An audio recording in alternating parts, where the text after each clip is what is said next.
Yeah. It's gonna be a very good fight between Morrell and Benavidez. I can't wait to see it. See, a lot of people didn't think that he was even thinking about taking this fight, which is insane. See, what's gonna happen is they're gonna put all the pressure on Morrell in this fight because they're gonna expect him to go out there and get an upset. They putting pressure on him early. It's gonna be a good fight too. But from what I seen, as far as the last 2 or 3 weeks, I know why Benavidez took this fight. People talking about he ducking. Well, they've been saying that for the last 3 months, to be honest, was like 4 months. That he was ducking the Morrell fight and he didn't want to fight Morrell and he ain't fought nobody. I guess Caleb Planner nobody now. They was bragging about him a couple weeks ago now. They saying he's nobody. Even though Benavidez fought him. That didn't make a whole lot of sense. But it's gonna be a good fight though. It's gonna be a real good fight. This is gonna be a real good fight. After this, I don't want to hear no more criticism. Because people acting like Benavidez ain't want to make the Morrell fight. I didn't even know we were still talking like this in boxing still. Benavidez don't want to make a fight? Okay. As you see, the fight is happening now. While everybody else still walking around trying to figure out what they gonna do. It's only certain people that actually go and make the fight happen. You gotta be a certain kind of person to be like, hey, I want to fight that guy. But I think after this, I'm not gonna mention him with no Canelo or nothing like that. I think those days are over for me. It's just promotion at this point. Until it get real. Just promotion. It's not a real fight right now.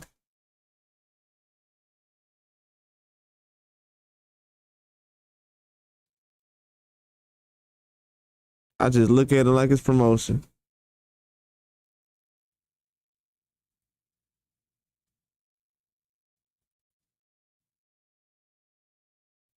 There's no fights coming out of it, so nothing really to trip about.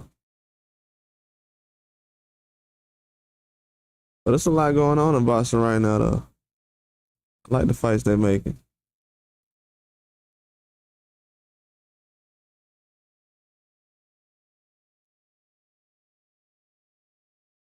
Yeah, we need to make these happen now.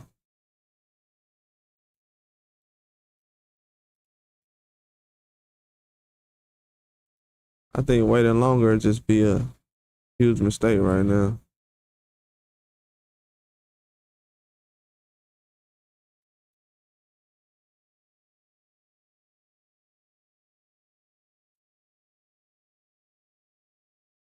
Oh, what's up, Judah? Oh yeah, they fear Benavidez. I already know. That's why I'm glad this fight happening. I'm like, okay, man, y'all gonna keep putting out small. They putting soldiers out here on the battlefield. Well, let's throw Caleb Plant out there. Then let's get Andre, and then let's get uh Morrell. You know, all they did with Andre and Benavidez was they just swapped places with them. So whatever they were doing with Andre, now they doing with Benavidez. So the pressure gonna be on. It's really on Morrell. I told people after that, before that last fight Morrell had, he hasn't really went. I mean, he's went 12 rounds a lot because he started early, but he hasn't fought a high-paced fight like that. As you seen in the last fight, when the pace got a little higher at the end of the fight, he didn't have no ammo. His punch output is too low right now. Yeah, man, they really is. I feel, and And to be honest with you, I'm not a guy who really likes saying that, hey, let's wait 2 years type stuff. But when I seen Morrell still putting on muscle last year, I'm like, this dude's body's still developing. And Benavidez was like, yeah, let's wait a year or two. And I was like, yeah, that makes sense. I usually don't agree with stuff like that, but they still young. They fighting everybody. But people said, let's make it happen. Hey, let's go. Let's go ahead and make it happen.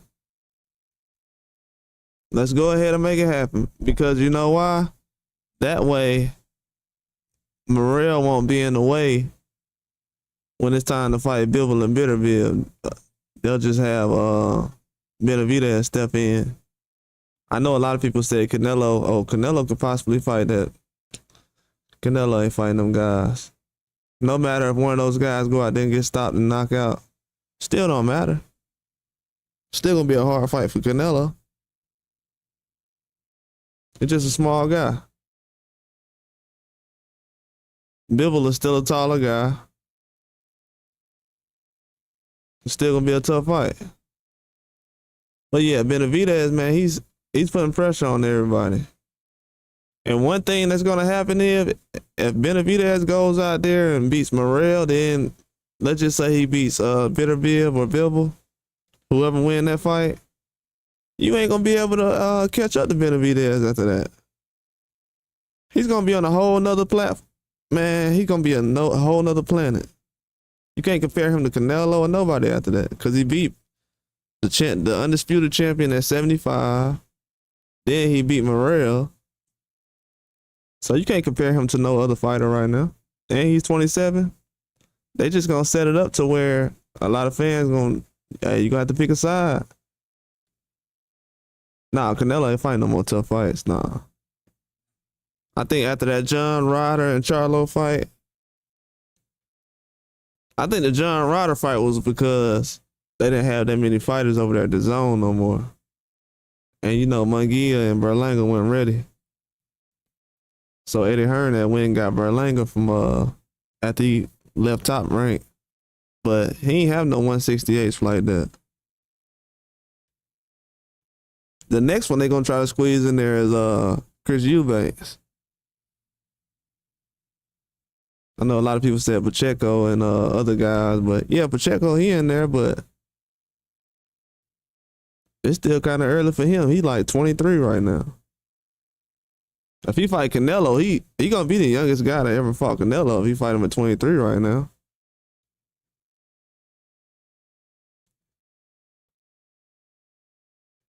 So it ain't gonna be no more tough fights on Canelo. Right now, Benavidez is the big fight. You know what I'm saying? If you're not like Berlanga or Munguia, you're not gonna have no chance of fighting Canelo. So right now, when I seen Morrell go to 175 to fight Benavidez instead of chasing Canelo, I said, "Oh, things is changing now. You got guys chasing Benavidez for a big fight instead of Canelo. That's something different." I said, "Okay, that's what we're doing now." I said, and then nobody had a problem with it. That kind of made me, that's kind of weird right now. Nobody has a problem with Morrell saying, you know what, forget 168. I'm going to chase Benavidez at 175. Nobody said, why would you chase Benavidez instead of Canelo? Why would you leave the whole 168 division? Nobody had a problem with it. So I said, okay. They want him to fight Benavidez bad.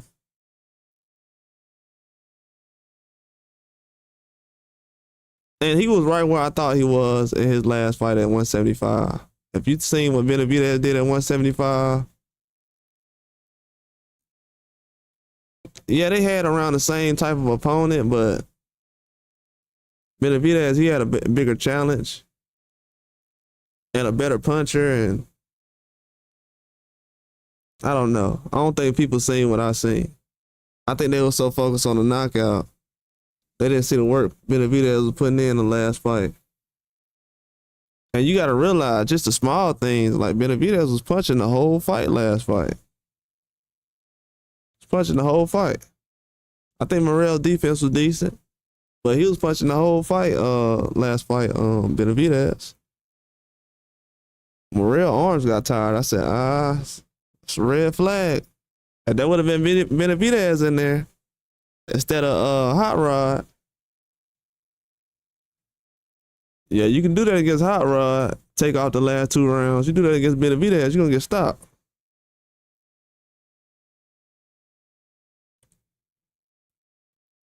Yeah, you took out the last 2 rounds against Hot Rod. And Hot Rod is not he don't punch a lot. He wasn't. That's probably the least I ever seen Hot Rod punching. But Morrell was working the jab, but the jab looked nice on Morrell, but Benavidez do that 12 rounds. And that goes to show that Morrell only has like 11 fights. People don't realize it. Well, I think it's 11 fights now. I think it was 10. But that stuff matter, but they gonna find out. And I like Morrell. I think Morrell will be, this might be a trilogy in the future between him and Benavidez. This could be a trilogy. One of these guys can lose now, end up upsetting some more guys, then end up fighting each other again in 2 or 3 years. Then they might run it back a 3rd time. It could be something like that. It might work out perfectly.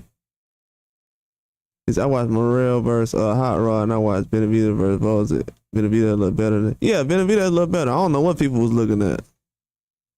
I don't know. I don't understand what fans were looking at in that Benavidez fight. They acting like Benavidez fought like Bivol, like Canelo did against Bivol or something.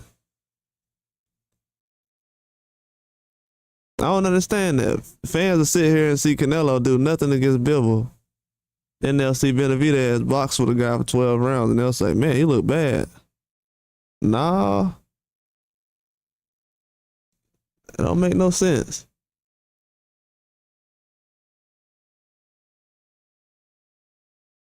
So they know how to break down a fight.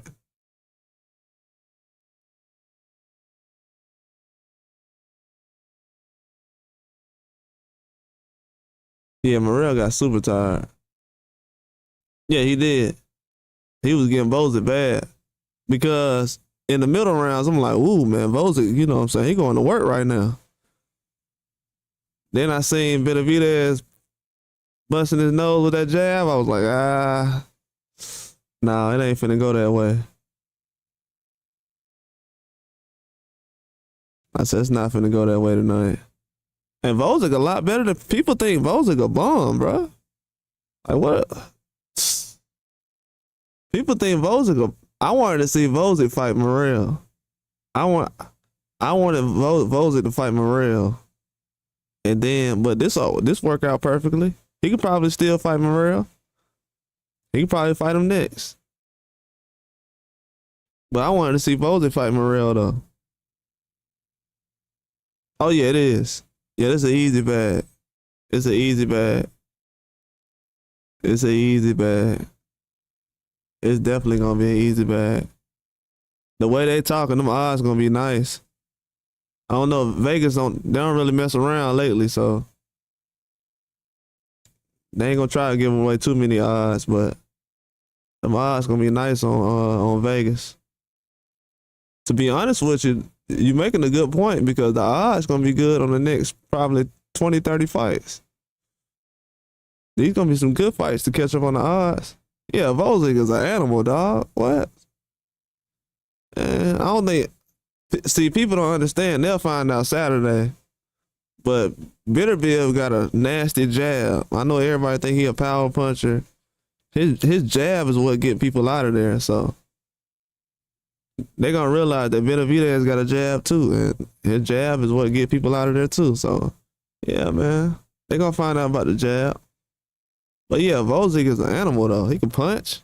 Good defense. I mean, that was a good fight between him and Benavidez.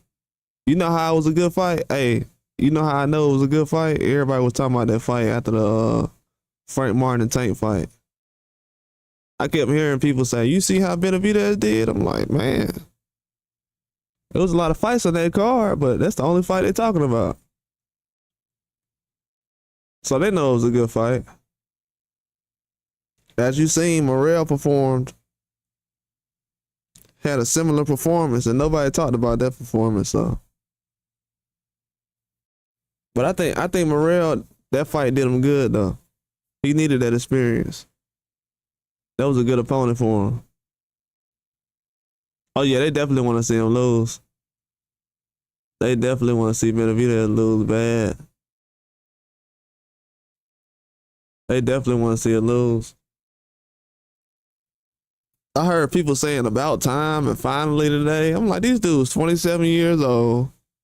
Both of these guys is Canelo's mandatories. So for any fans to sit up here and think that any fighter who's a mandatory for Canelo is just gonna be like, you know what? I'm gonna just fight one of these other guys. I don't want to be the mandatory for Canelo.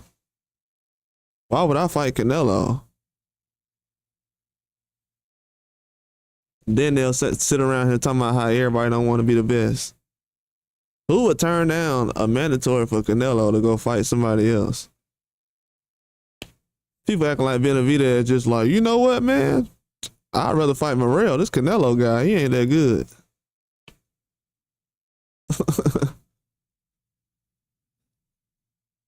Oh yeah, they forgot that Morrell performance. I ain't even want to talk about it. I said, man, ain't nobody gonna man up about it. So let me go ahead and just, cause you know what's crazy? I had made some videos last year saying how I was gonna ease up on Morrell cause he a young guy, and I don't like to put pressure on them unless they like bragging and stuff. Then you know putting pressure on themselves, but I ain't gonna put no pressure on them. But when they were saying how he was gonna run through 175, I'm like, okay. But he did better than what I thought. He did better than what I thought. But it was a horrible, it wasn't a good performance overall to me. I think he did good the first 6 to 8 rounds, but the punch output being low the last 4 rounds. I think the defense kind of got lackluster. The stamina was bad. I think the stamina was a problem. I thought he was good. He had a lot of 12-round fights, but they ain't go 12 rounds. So, or 10-round fights, but they ain't go 10 rounds. So, I think his stamina is a problem. He got the same situation as Berlanga. He needs some rounds, man. These dudes ain't getting no rounds in. Berlanga really told the truth. He was like, man, before he fought Canelo, he was like, man, I'm glad I got them rounds. Like, me not getting them knockouts recently kind of helped so I can get some rounds in and see how it feels to go the distance. You know what I'm saying? So, a lot of that stuff helped. That's why you got to raise your competition up. It's going to catch up to you one day. That's why Benavidez has been fighting real competition. He's seen a lot of different styles. He's seen a lot of different styles. And then they talking about Munguia finna fight Ronald Graville, somebody that Benavidez fought when he was like 20, 21. Man.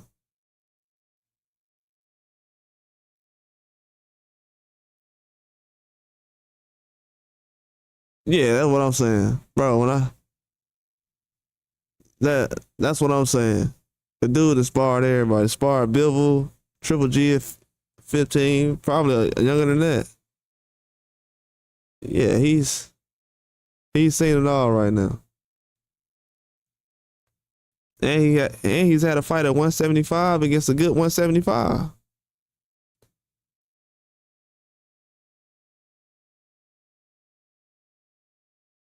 Against a good 175. I just seen the competition recently, man, from these guys. People ain't fighting the type of fighters that Benavidez is fighting at that weight class. At 168, it's a lot of guys tiptoeing. Even recently with I could just say Munguia and Billy, even though it was like you could say a mandatory or whatever. I guess so.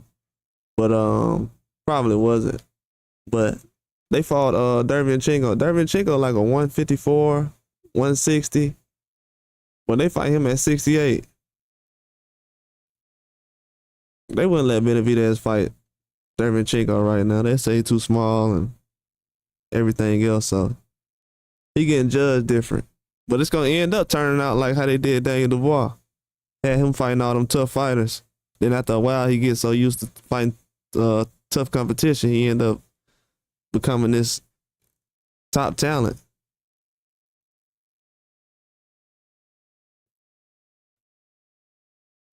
Man, yeah, I can't take it, dog. What I seen today, bro.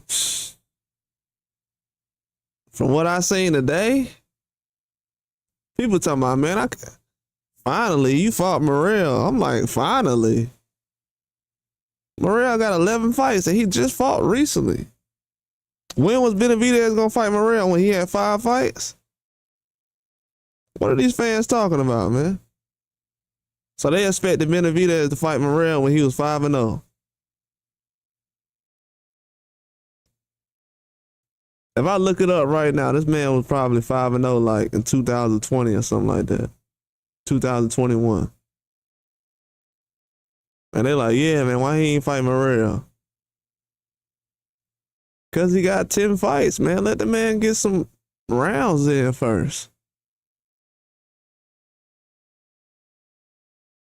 As we seen in the last fight, he need to get some rounds in. Man, I'm like, they finna set this man up. I can't even support this. I ain't saying not to fight, but I'm just talking about the whole mindset they behind everything. They trying to rush it and hurry up and get somebody in front of Benavidez. They need to do all the fighters like that. We need to have all these guys fighting some good competition. I know Benavidez is gonna fight a tough guy, but what about everybody else?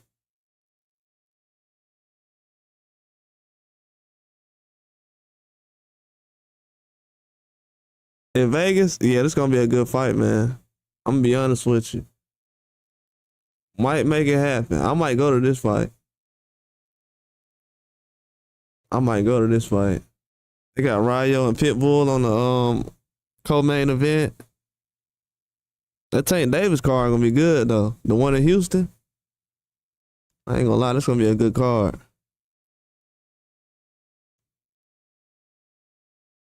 I'm gonna like this main event better, but that Tank card might be better though. Yeah, they don't even understand, man. They don't understand. You know, anything can happen in a fight. Judah, you already know that anything can happen in a fight, but I don't know. I don't know. It sounds like Morrell wanting to smoke though, so I can't really just say, you know. Oh yeah, boxing is, man. You see the fights? You seen the fights they got for November? They got like almost 20 fights in November. 10 fights at least, 15. They got a lot of fights in November. November gonna be crazy. That was the most fights I've seen put together in a while. They got a lot of fights in November. Keyshawn fighting. They got that Mike Tyson fight.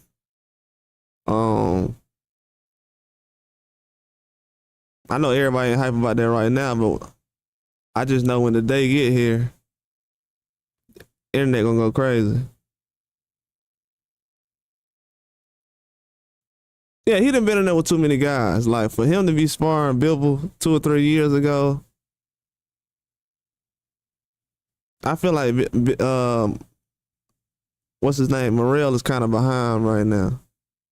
I don't feel like he a worse fighter or whatever. Yeah, even Boots fighting in November. You see how I'm forgetting about that already? They got everybody fighting in November. November crazy. Zerto fighting in November.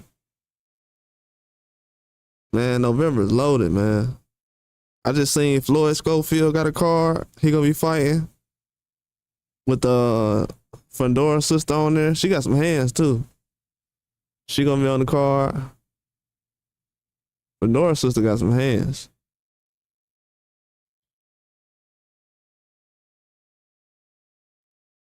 Yeah, I just realized that yesterday. He fight the day after Keyshawn Davis.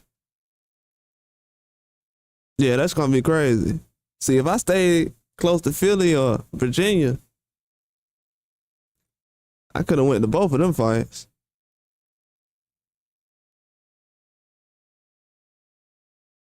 I could have went to both of them fights, man. Those cards stack. Yeah, she a beast. She a beast. They got a lot of fights coming on this week. Tim Tszyu fight next week. Yeah, they got some fights coming on. This weekend gonna be loaded. There's a lot of fights coming on. Chris Colbert was supposed to fight today, but they got that hurricane going on, so he gonna fight next week. But it's actually supposed to be a fight on right now. See what Chris Colbert do next week, though. He gonna fight, I think, next Wednesday. So that's another fight coming on. Yeah, they got a lot of fights happening. There's gonna be a lot of boxers they're gonna get quiet after a while. It's a lot of boxers quiet right now. They in the gym. They know what time it is. That's why with Benavidez taking the pressure off himself right now, shutting the fans up like he just did. Now the fans gonna try to go towards another boxer like, hey, you need to make a big fight. They're gonna put pressure on somebody else. Yeah, that Cobra fight, it was supposed to happen tonight. It's gonna happen next week. I was actually waiting on that fight. The guy he fighting got some hands. The guy he fighting got some hands. This might be, you know how like not Chris Colbert, but Stephen Fulton was fighting recently with the guy, I forgot his name, from Mexico. That fight gonna probably look like that. I think he fighting a guy from Mexico somewhere like that. The guy got some hands though. A lot of these Mexican fighters with like 2 losses. These guys been putting in some work lately. Mess around and get upset right now.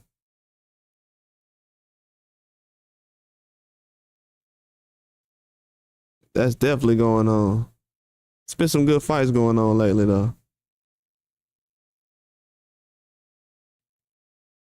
Sport of boxing is definitely moving in the right direction.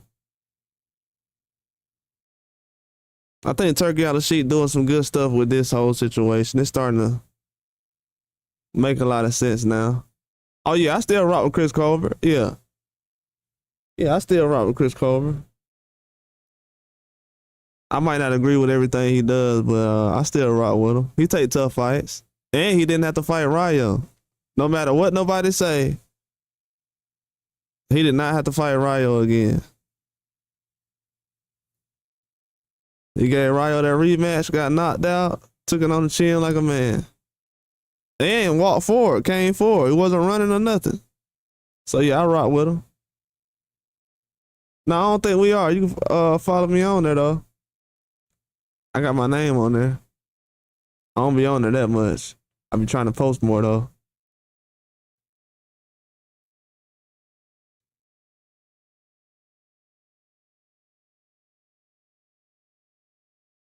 Yeah, Chris Cobra, he still got some hands. I thought he was gonna fight Nair Albright recently, but okay, I'm gonna figure out how to do it on here, on OBS, or I can do it on StreamYard. I still got StreamYard. All right, bet I can do that.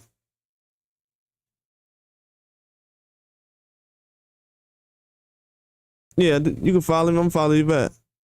I ain't got my phone right now.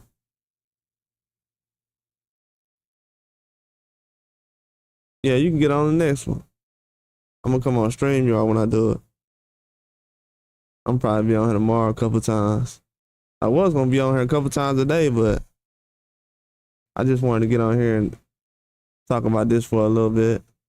I was talking about this fight probably 20 times last year between Morrell and Benavidez. Benavidez tried to fight Morrell before he fought Andre last year.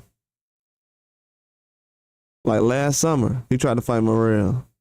Then Munguia was talking about fighting him. And then he went from Munguia to Andre because Munguia started talking to Canelo.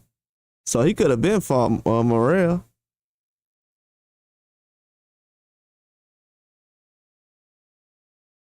So he been sparing Morrell for real. Yeah, I'm gonna follow you on there. Appreciate that follow, dog.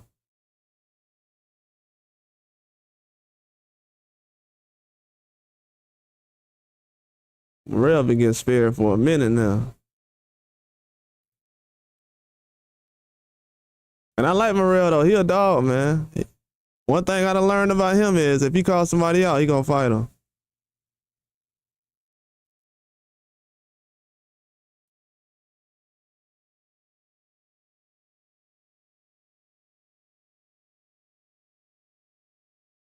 Yeah, people say Benavidez was lying about the fight. Like, man, come on, man.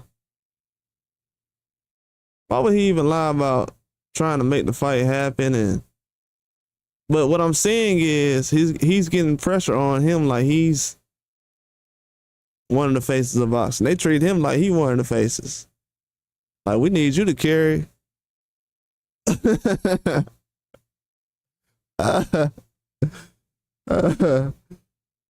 Yeah, it got real, man.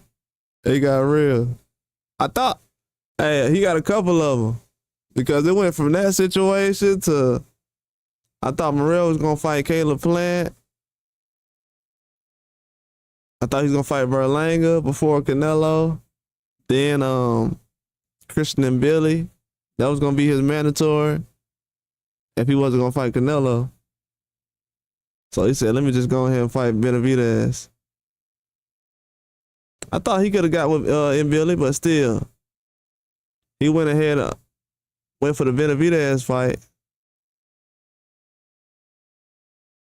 He might be thinking in his head, hey, let me try to get this right now. So later on, if it don't happen, or if I have a couple of losses, I'll just hurry and get my chance right now. I think he really do want to fight him though. But I don't think the people around him really. Because if you look at the way Benavidez has been put in the position he is, he's been taking hard fights, 12-round, 10-round fights since his early 20s. So with Morrell, yeah, he's been doing it for like 6, 7, 8 fights, but yeah, I was just finna say that. Hey, I was trying to be nice, Judah. I was trying to be nice. Because Morrell and his promoter was like, yeah, man, we're trying to make the fight happen, man. We're trying to get this Benavidez fight. We contacted him, ain't nothing happening. And then I don't know what happened. This Andre thing went down. And then after that fight, Benavidez was like, let's make the fight. And they like, yeah, we ain't ready for it. Yeah, Benavidez don't take no tune-ups. There's a couple of guys that don't take no tune-ups. Gotta respect that. I'm talking about 0 tune-ups. Earl Spence one of them guys. Say what you want about Earl Spence, but man, he don't take no tune-ups. Deontay Wilder too. I'm like, man, just take one tune-up, dog. Just get your legs up under you or something. Nah, I'm gonna just take the hard fight. I'm like, dang.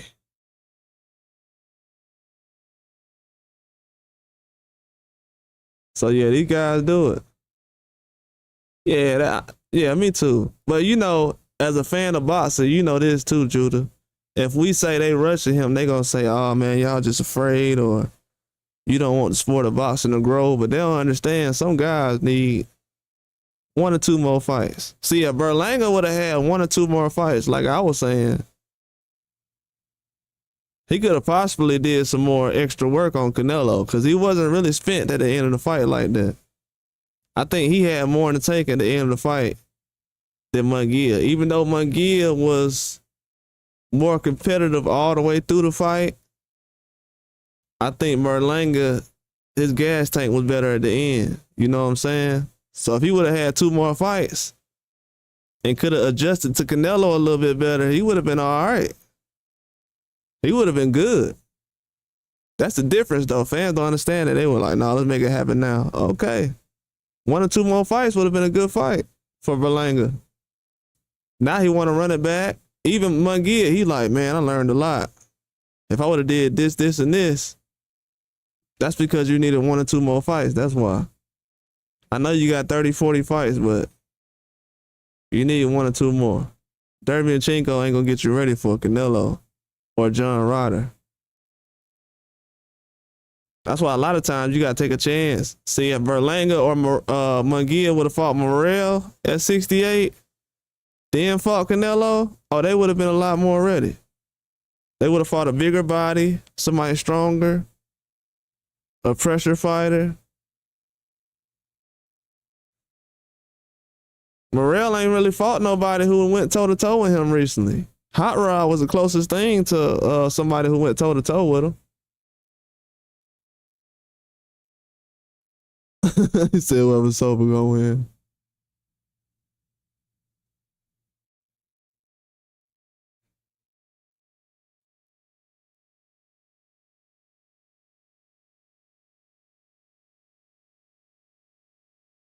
If he would have waited and fought like Munguia and Plant, then fought Canelo, he would.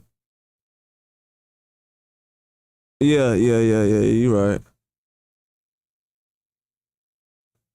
That's what I'm saying. I'm like, man, just fight against but the fans don't understand that though. Cause they'll say then, you know, y'all want to see the best fights. But people were just complaining about Crawford fighting a guy with 10 fights. I already did that video. I did a video recently where I was talking about people were saying that Benavidez need to fight Morrell and he only got 10 fights. But then they complain about Crawford fighting a guy with 10 fights. So the fans, they don't know what they be wanting sometimes. But at the end of the day, I just don't want to hear anybody mention Benavidez with Canelo no more. Or Morrell. That ship kind of sailed already. Right now they're saying he gonna fight Bivol or Benavidez. But he ain't finna fight no Benavidez. That's not finna happen. Maybe Bivol, but that's just talk right now. That's kind of talk. I can't really entertain somebody calling out a guy they had a rematch clause for. That don't make no sense. Why you gotta call somebody out when you had a rematch clause? But I think Benavidez is gonna take boxing to the whole nother direction though.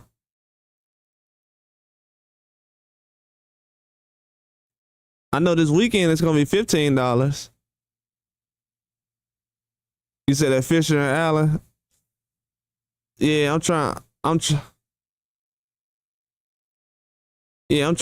to be nice about Fisher and Allen. I like that. I like Dave Allen and Johnny Fisher. You know, I'm trying to be nice. But yeah, I know what you're talking about. That undercard is.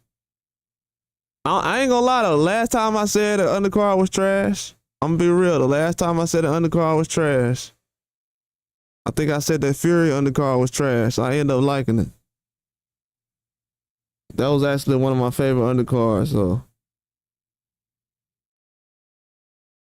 I'm gonna hold off on saying that this time.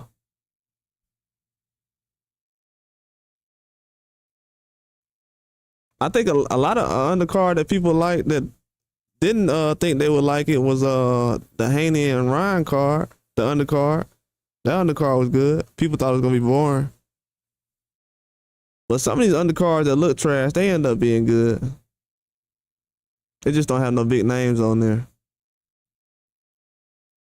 Because nobody expected Joe Cordino to go out there and get Wally mopped like he did.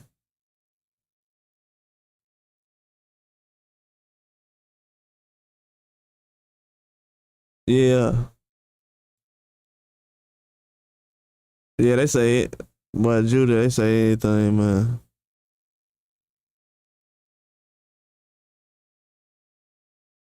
They say anything. It gets wild out here. I'm talking about the pressure.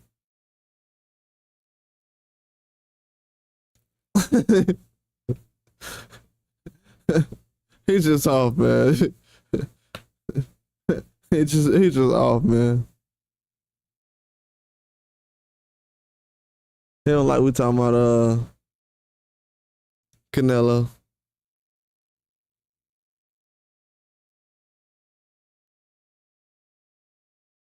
It was like we talking about Canelo. That's probably what it is.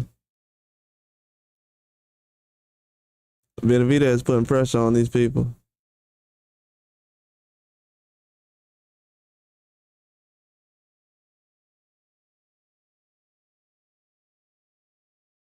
But I think Morrell right now at 27, he can lose to a Benavidez to bounce back right now. It's gonna take some work though.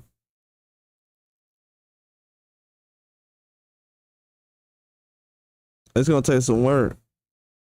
But and another thing too, Judah, I noticed this too. Berlanga's a little heavy. I know Berlanga at 168 right now, but I think Berlanga, he's gonna be at 168. I mean, he's gonna be at 175 at least by the end of next year or the beginning of 2026. I think in 12 months or more, he's gonna be at 175. He getting too big.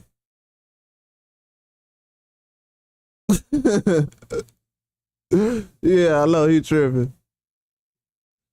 Oh yeah, let me get Judah a wrench, man. While he in here. Nah, man. Hey, 80. Let me tell you something about 80, Judah. He'll talk like, bruh, he'll sound like that. Then you be like, what is he talking about? Then one day he'll just come in here saying a whole bunch of top secret stuff or information that you be like, wow. So he hard to figure out, really.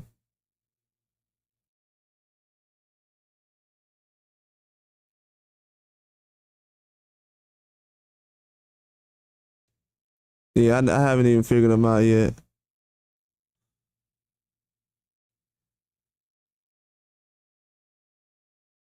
He said he had pity on me and gave me a wrench. That's funny. But yeah, yeah, you see what I'm saying? This dude's hilarious. This might be Will Ferrell on here.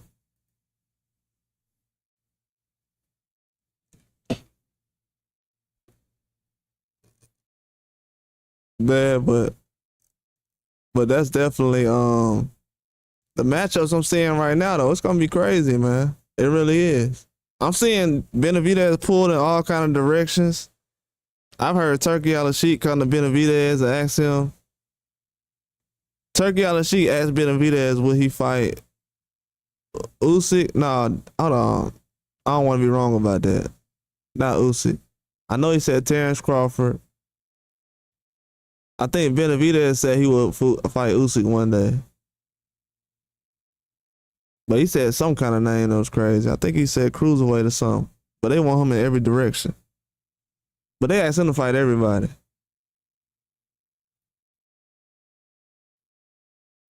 Yeah, they asked Benavidez to fight everybody. Morrell, they just asking him to fight Benavidez right now.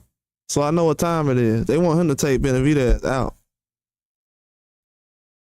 They like, if we can get him out the way with, that's the only reason I'm kind of like siding with Benavidez kind of heavy, because it's like they sending people at Benavidez now to be like, hey, just knock him off his square. Make sure he don't make it to the oh yeah, all day, dog. They like, yeah, make sure he don't make it to the Bivol or Bitterbill fight. We want him to lose now. What's up, Verano? What's going on, man?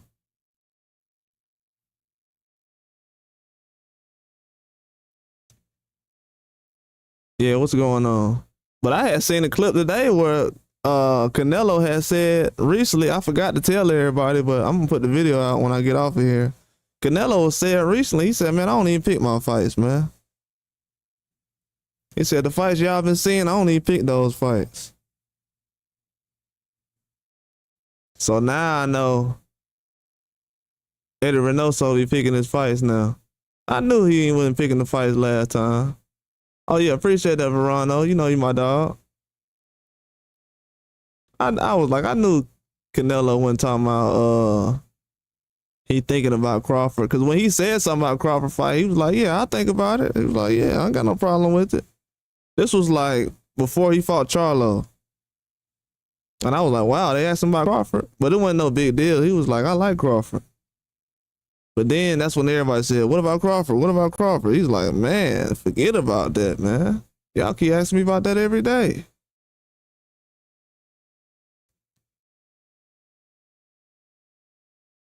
That's the only reason he don't want to talk about the fight now. He like, y'all ask me about that every day now. I already got Benavidez and Morrell to worry about.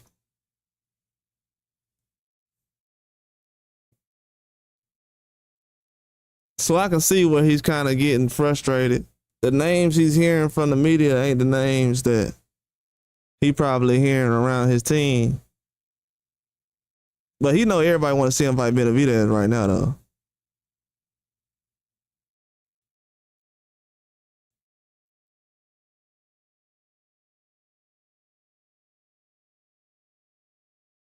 Yeah, I don't think he got to do too much, but he is gonna have to get out the way though. I have no problem with what Canelo is doing right now. Never had a problem with what he's doing, but he's gonna have to realize he's gonna have to get out the way if he want to keep the belts. I actually never had a problem with what he was doing. When he said recently, hey, I'm trying to keep these belts. I'm not trying to give these belts up. He actually said he wanted to get the IBF belt back. So he's going to try to fight for that. I'm like, oh, man. Then Canelo like, yeah, I'm finna fight another 4 or 5 years. I'm like, wow. I'm like, Canelo got plans. A lot of people like, yeah, Canelo slowing down. I'm like, no, he's not slowing. But people say he was done a couple of years ago, though. I put out a video last year when I was like, people lied and said Canelo was done after the John Ryder fight, which was a mistake.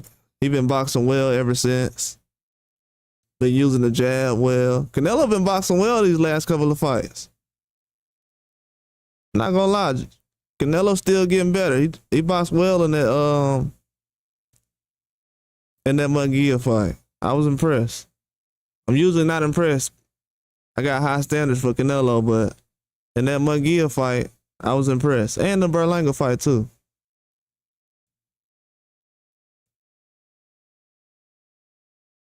Oh yeah, absolutely. But I will say this though, and I've been hearing this more too. Even Chavez Sr. said this recently. Chavez Sr. said Canelo need one more war in his career. And I don't think he was talking about like the fight he had with Berlanga. He's like, he need a real war. He need a real battle, like on his resume, for people in Mexico to kind of respect his resume. I'm not gonna lie, the way I kind of judge Canelo, I looked at his resume the other day next to Oscar De La Hoya's. Even with Oscar De La Hoya, what's up, Truth? Even with Oscar De La Hoya having like 5 or 6 losses, Oscar De La Hoya got a better resume. He just does. He got a better resume. Chavez Sr., his resume is way better. So I'm kind of looking at that. I'm like, I don't know if Canelo want to shut it down right now. Your resume is going to be what it's going to be. And if you look at the last 5 or 6, 7 years, it's been some names on there, but are those really like the top guys right now? I don't know if you want to end his career with, I don't know, like the Billy Joes. And yeah, Oscar's resume. You said need a war for what? The reason why he's saying that is because, and this is what people in Mexico feel like. You know what I'm saying? The reason why he's saying need a war is because if you remember at the end of Oscar's career, Oscar was still fighting Pacquiao, bro. When Pacquiao was fighting Oscar, I thought Pacquiao was finna kill somebody. I thought Pacquiao was gonna, unalive somebody in the ring. When he was fighting, around the time he was fighting Oscar De La Hoya, if Oscar De La Hoya would have went 12 rounds with Pacquiao instead of throwing a towel in, he probably wouldn't be alive right now. But those type of fights. But if you look back for real, going the 3 fights with Triple G, that did more for Triple G than it did for Canelo. Canelo kind of wasted his time. He got in trouble fighting Triple G, got caught on the pads. Before that, he ain't had no issues. So he wasted a whole bunch of time running around with Triple G for 3 fights. He could have fought somebody else. He fought Danny Jacobs. He was still fighting certain type of fighters. It's just that when he went in the zone, the competition kind of went down a little bit. But he still fought big names, though. It's a lot of guys that Canelo fought that's still putting in work. What's the guy that knocked out, is it Liam Smith? Didn't Liam Smith knock out Chris Eubanks Jr. recently? So he's still fighting decent names. But if you look at the guy, like the resumes that De La Hoya and certain people had, it's just different. It's just different. Canelo is here right now because of Floyd Mayweather fought him. So what we're telling Canelo to do right now is something that I was asking Floyd to do. I didn't want Floyd to fight Canelo because Canelo wasn't ready. And everybody said Canelo is going to be ready. He's ready. He's ready. He's supposed to be the next Oscar De La Hoya. I said, bro, he's not ready, bro. And he went out there and lost every round. Every round.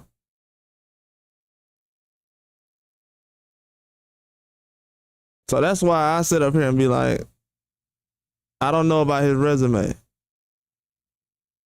I mean, people say he did enough, but once you get blown, I don't care what kind of boxer you is. Once you get blown out in 2 fights, and you're supposed to be a top fighter, you got blown out in the beginning of your career, and recently with Bivol.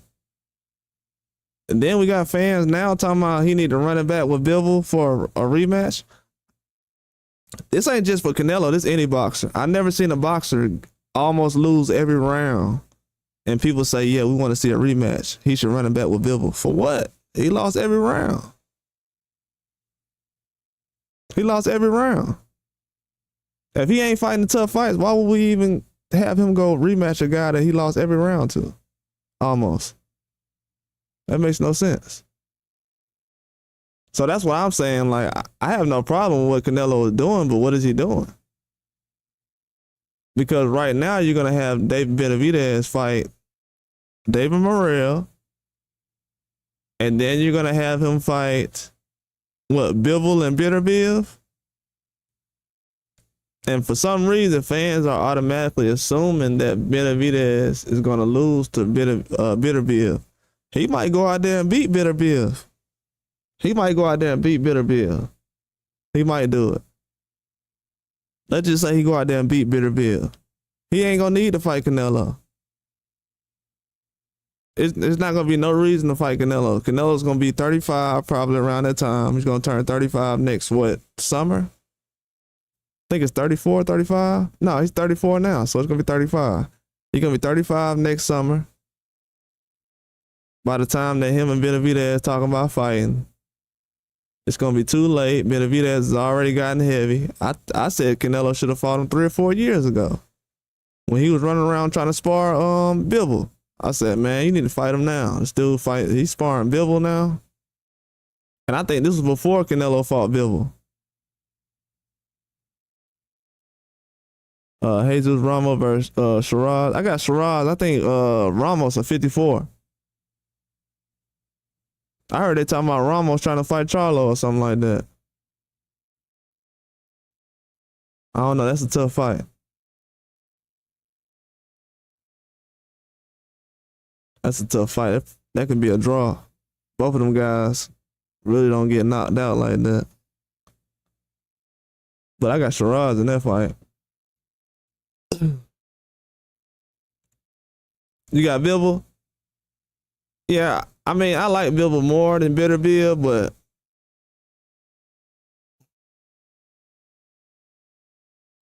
I don't know. I seen Bivol kind of he went through his routine a little bit, but it was a couple of fights where I seen some stuff and I was like, he ain't really got the answer. I ain't talking about just a knockout. I'm not the type of guy who look for a knockout. He just ain't have an answer for a lot of stuff I seen. He wasn't really throwing like that. His counterpunching ain't really impressive to me. I think that's a big hole in his game to where I'm not like. If you think about it, Bivol ain't really a good counterpuncher. I think Canelo was counterpunching him pretty well, to be honest with you. That's the one spot where Canelo was actually doing something, but Canelo had that high guard. He wasn't trying to counter and punch between, but he did it a couple times. Canelo caught him a couple times like that. But yeah, I think it's a close fight. I have Bivol, Benavidez. This is a close fight. Well, either guy win, I'll be happy. Either guy win. I think Bivol can outbox him most of the fight.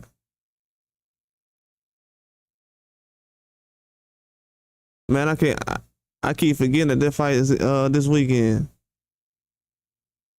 Fabio nose still look crazy. I seen him, but I ain't looking at his nose close up. And let's not get it twisted too, man. I think Canelo is a very good fighter too, man. I think Canelo is a very good fighter. But we got to understand this too. In every sport right now, whether it's NFL with Patrick Mahomes, you can even throw WWE in there. Whether it's basketball or MMA, with those guys, they put pressure on those guys. Them top guys at MMA, bro. When Conor McGregor posts a photo up right now, they making fun of Conor McGregor. Like, bro, when you gonna fight? When you gonna fight and who you gonna fight? We gonna end up replacing you with one of these UFC female fighters. They'll get Ronda Rousey back in there again. See, the fans move on, bro. They'll replace you with a Ronda Rousey. Like, I don't know if these boxers and everything, they got it twisted out here. It'll be another Jake Paul popping up soon.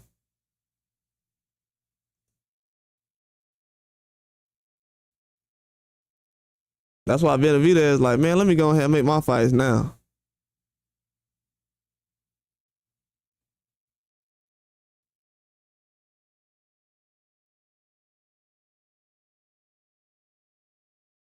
Man, Conor McGregor got paid so good against Floyd. He was calling out Terrence Crawford recently. Like, yeah, let's make that happen. Forget about that cage. Conor McGregor trying to get back in the ring, man. He ain't thinking about no cage, bro. He know where the bag at. If I was these fighters, I'd be trying to do the same thing right now.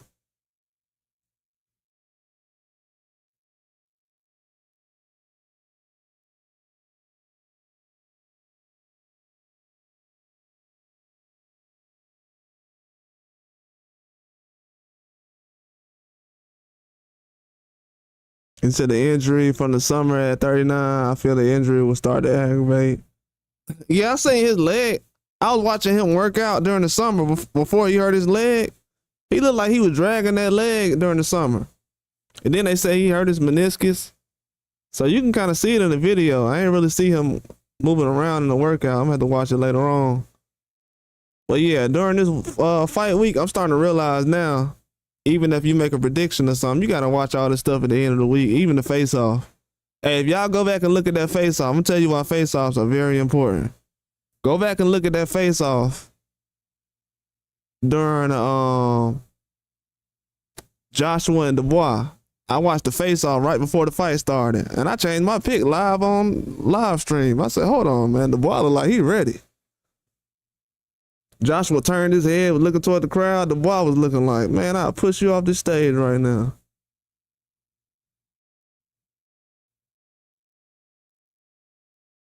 You said, I got Matsumoto over Figueroa. Absolutely. I heard Figueroa supposed to fight somebody coming up. I think it's Ray Vargas. I wouldn't mind seeing Ray Vargas running back with Nick Ball. That was a good fight, but I ain't got to see a rematch. I'm getting tired of rematches right now. We got too many fighters out here. Everybody doing rematches. Yeah, man. I'm kind of mad because I did pick Joshua before the fight, but then I was putting out a whole bunch of videos saying how Joshua wasn't that good of a boxer. I wasn't trying to go in on him. I was telling people, bro, you can't get ready for these heavyweights fighting no MMA fighter. I just felt like it was a shortcut, and it was a shortcut. It kind of hurt him. After Joshua fought Usyk, he was doing the right things to kind of get back his motivation and confidence to be what he needed to be. But I got Herrera on that. I think Herrera way better. They both at 142. I hope they fight. I got Herrera on that. But Daniel Dubois, he kind of did something that a lot of guys like Benavidez was doing. A lot of people forgot Daniel Dubois was only 25 when he fought Usyk. So when I realized that, I knew Daniel Dubois was good. We ain't got that many heavyweights out here. He's a young guy fighting the older heavyweights. A lot of people don't look at age and size when it comes to like heavyweights, stuff like that. They don't understand that age and size make a difference. Just like how everybody laughing at Big Baby Anderson right now, they was laughing at Daniel Dubois like that last year. And Daniel Dubois, he had lost to Joe Joyce, and he lost to Usyk. I thought he fought Joe Joyce too early. But yeah, that's what boxing is missing, though. That's why boxing is so. Let me tell you how weird boxing is. The fact that Daniel Dubois is the only guy. He's not the only guy, but it's rare that you see a guy that's 27 fight the best fighters and survive and be able to come out of that and not be a journeyman or a gatekeeper. If he would have lost to Big Baby and Hergovic and Joshua, he'll have 5 losses right now. So that they would have turned him into a gatekeeper. So he was really fighting for his career. People like, yeah, he did a good job, but if he would have lost, they'll call him a bum right now. So yeah, he really put everything on the line. He needs to be treated like one of the best right now. Everybody ain't gonna do that.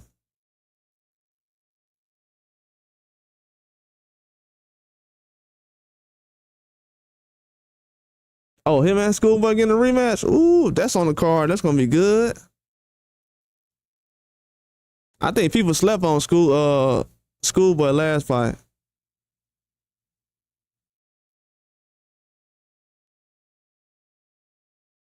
I think they slept on him last fight.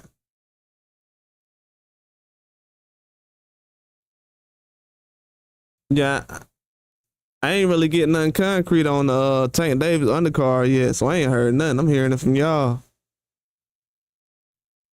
The only fight I heard about that was super early was that Boacek and Madrimov on that Fury card. I thought they was gonna have more Ukrainian guys on there, but I guess they ain't gonna go with the card though. They had a good idea for the card. Like Truth was talking about how bad the undercard is, but they was gonna have Vozick and Baranchik and all those guys on the undercard, but I guess they ain't doing it now. Would have made a lot of sense.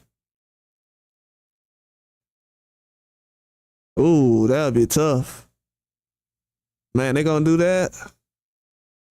I mean, I love to see the fight, but it's kind of early. We gonna have those guys knock each other off right now? Man, those final eliminators getting tough right now. Yeah, everybody's fighting for a certain spot, man.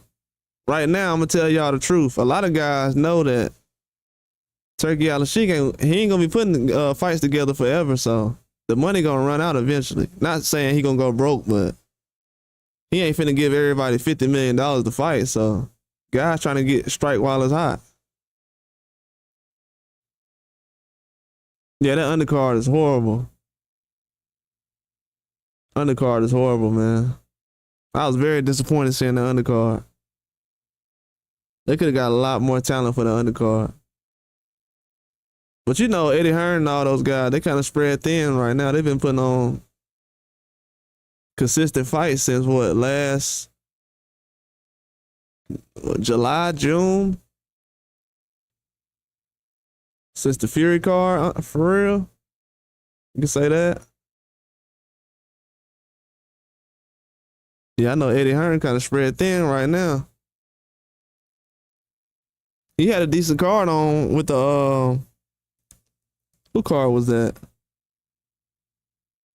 Pacheco card. After that, I knew it was gonna go downhill. I was like, nah, he ain't got no more left.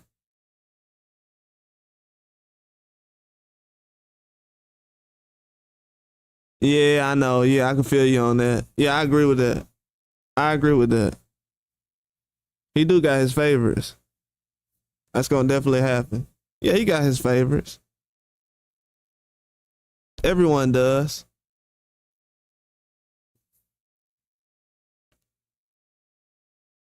Yeah, everyone does. I feel like he does it. I haven't really found any loopholes yet. I saw some things earlier where I was like, man, this was style matchups. I don't like this. I honestly didn't like Joshua and Fury fighting Ngannou. I felt like it took away from other fighters. If you look back, it took away from other fighters actually getting a chance to fight. Like Bucoli's only had one fight. Zhang's fought Wilder and Parker. He should have fought 3 times already. Hergovic didn't get that many rounds in before he fought Dubois. I think Big Baby was in better shape this time than he was against. So activity really matters. So I was more so worried about the activity. But yeah, I understand what you're saying. I done had my kind of doubts about what he been doing too. Because, you know, he's new to the sport. He's not somebody who knows what he's doing either. He's kind of doing it on the fly. I'm pretty sure this is like, he's done it before recently, but this is his first time being in this position. So, yeah, it would only be human to actually question it. Yeah, I'm going to question everything for a while until I see it. Because last time I felt like the little concert he had, that little period between the last fight, the concert, then the next fight, it was kind of wide. It was a long time.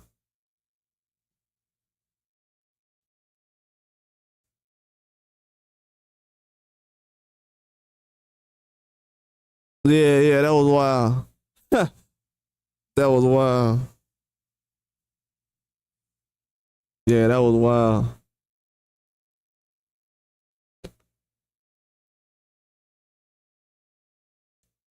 Yeah, I know what you're saying.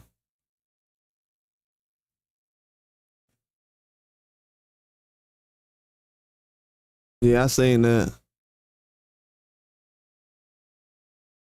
Yeah, I definitely have seen that.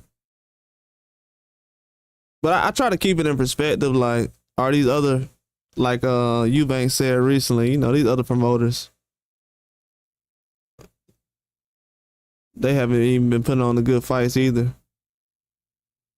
I'm kind of thinking of it like, have the other guys put on big fights recently that I'm kind of happy about? Not really.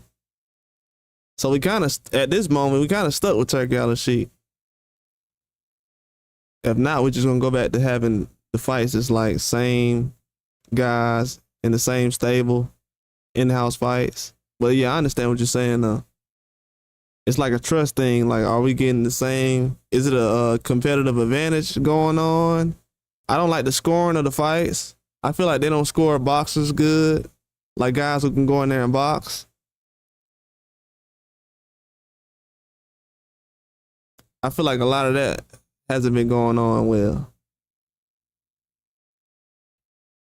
That's one thing I didn't like. I didn't like the scoring of the fights. I feel like a lot of guys that go in there and that's more technical and don't really just throw a whole bunch of punches and punch the arm the whole time. Those guys aren't really getting scored a certain way compared to the guys who throw a lot of punches.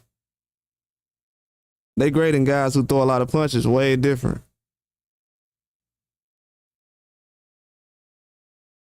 That's one thing I do not like. But yeah, it has to be down the middle though. And I've heard some certain things about how they're taking fights, and some guys had to take fights late. Like last year, a lot of guys had to take fights late for the first card they had with Anthony Joshua versus Otto Wallin, the day of reckoning card. That was put together pretty fast, so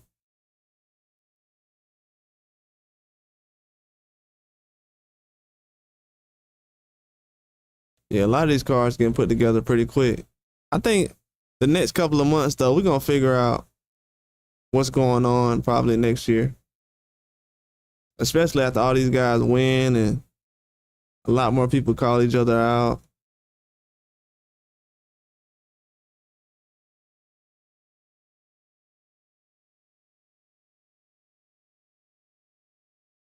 Yeah, Poochie would be a good fight.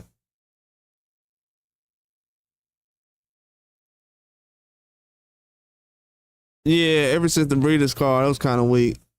I like the Cordina and the Breeders' fight between John Patai, but yeah, ever since then they be kind of weak. They had the one fight with Mazramov. That was all right. It was decent. It wasn't really super entertaining, but it was watchable. But yeah, you're right. Kind of agree on that. Most of those fights been weak lately. That's why John Patai right now, he talking about trying to fight Bivol and heavyweight eventually. Possibly Usyk or something like that. I think he said Usyk. He will fight Usyk and Bivol. Who would be the biggest upset Saturday? Right now, I think I'm gonna do a video on that probably tomorrow. I don't know if I should wait until Friday. I might do something tomorrow. But I don't know. Right now, I'm going with the upset that I think that could happen. I don't know. I like Liam Cameron right now with Ben Whitaker. I think that'll be the biggest upset from what I've seen. Liam Cameron beating Ben Whitaker right now is the biggest upset. No doubt. From what I've seen, it kind of has the perfect recipe right now. I could be wrong, but kind of has the perfect recipe right now to be an upset. Ben Whitaker only has, 8 fights? Fighting a guy with a lot of experience. A guy who's actually fighting back. Who has power, accuracy. I think that'll be the biggest upset. Or unless, what's the other guy that Eubanks is fighting? I gotta put that video out later on. What's his name? Shramulta? The guy's name start with an S. But if Eubanks lose to that guy, hey, if Benavidez lose, I wouldn't be mad with it.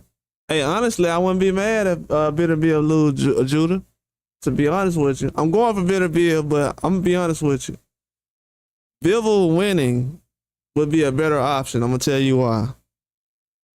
Because if Canelo says, that's the only way we'll see Canelo fight a certain type of guy right now. He's not really motivated by nobody else right now. He want to fight Bivol. If he can fight Bivol or somebody right now, then cool. But you know, you still gonna have Benavidez that's right there. So there's no reason to even go that direction, to be honest with you.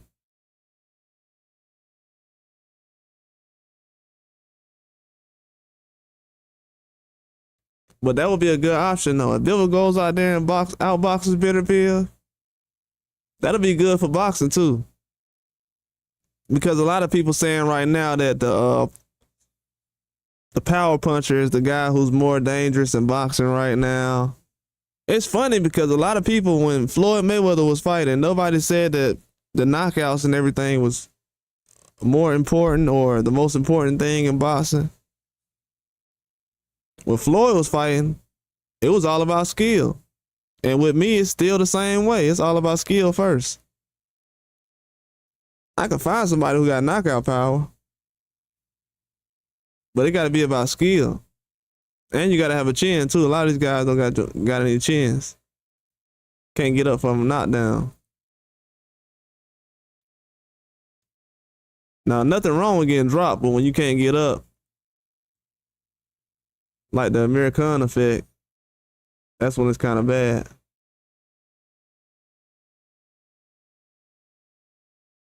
Yeah, Bivol is a very slick fighter. But that power is what's gonna be. I'm telling you, if you go look at one of Benavidez fights before this weekend, just look at his left hand for like 5 rounds. Just look at his left hand. Benavidez, just look at his left hand for 5 rounds. You're gonna realize he ain't really throwing the right hand like that. Like that's the thing about Benavidez. He ain't like Bivol. He put combinations together, but Benavidez, he just throwing that jab on dudes, and dudes is folding. Like I seen him chasing guys with the jab, like he had a knife in his hand. Bro, I'm telling you, when he chasing guys with his jab, it look like he has a knife in his hand. He chasing somebody in the room or something like that. Guys are running like it's hilarious. I'm telling you. That's when I realized this dude got a mean jab. He's chasing guys with this, like not even throwing the right hand. It's gonna be a good style matchup. Yeah, I know. They will put in some work against Zerto. Man, you see how big Zerto look at cruiserweight right now? I was like, man, I can't believe Bivol fought that dude. Yeah, Bivol can fight at cruiserweight right now. Bivol can fight at cruiserweight right now. If I was Canelo, I would have took that Bivol fight at 168. It ain't gonna happen now, but he said Torres, Sorenko. Oh yeah, I got Torres in that fight.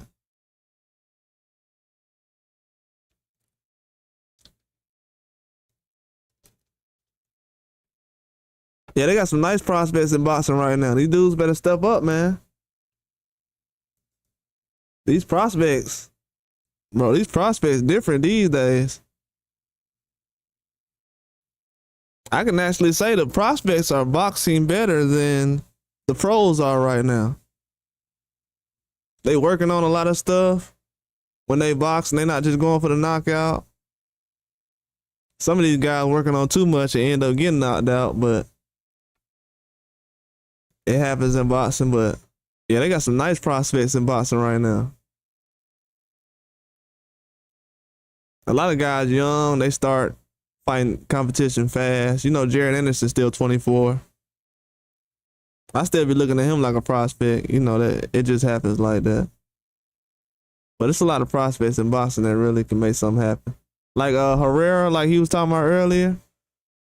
Yeah, I missed Herrera fight this weekend, but I knew what it was gonna look like. But yeah, Herrera, he a beast. He putting on some weight right now. Hey, that'd be a good fight right there. That'd be a good fight. I might have to go with Lucas in that fight. I done seen De Los Santos drop before. And the way Lucas is kind of...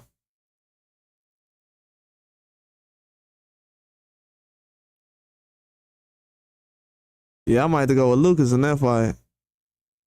Yeah, it's crazy, man. That dude H2O was really in the ring with him at 20 years old. I can't believe they put him in the ring with that guy. That guy got almost a 100% knockout rate. They said, man, let's put this 20-year-old in here and let him fight this guy with almost 100% knockout rate. Like, who is his manager and promoter? They gonna get him destroyed.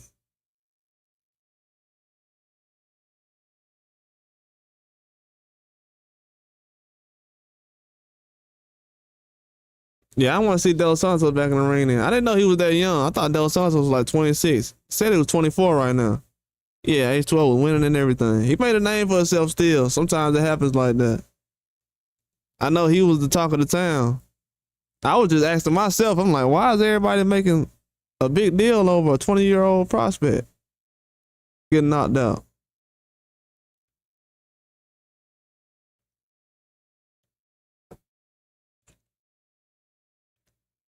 I'm like, this is insane. Dude was 20. Dude was 20 years old. They thought he was like 25 or something, 26. Yeah, they set him up. And that was a replacement fight. That was supposed to be a tune-up. That dude fought somebody who was ranked in the top 20 at 20 years old. Yeah, Jake Paul definitely did some bad matchmaking then. If he was around that.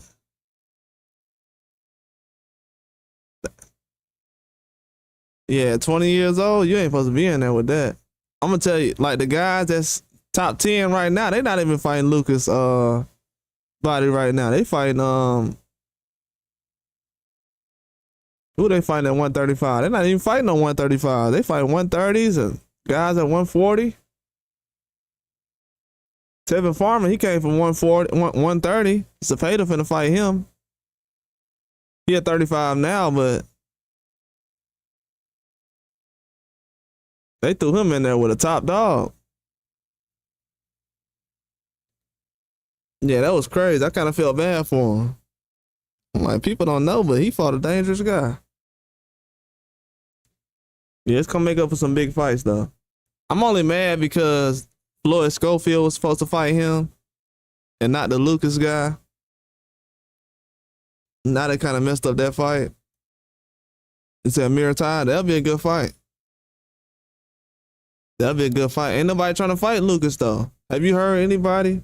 I thought Lucas was gonna fight Keyshawn Davis and not Lemos. For some reason, I thought it would have been a better fight to see Lucas fight Keyshawn Davis instead of Lemos. Because Lemos he just signed with Top Rank this year. And they just threw him in the ring with Keyshawn now. I'm like, okay. Yeah. He was riding with him hard too. Riding with him hard. Knowing he wouldn't ride with him last year. Trying to ride the wave.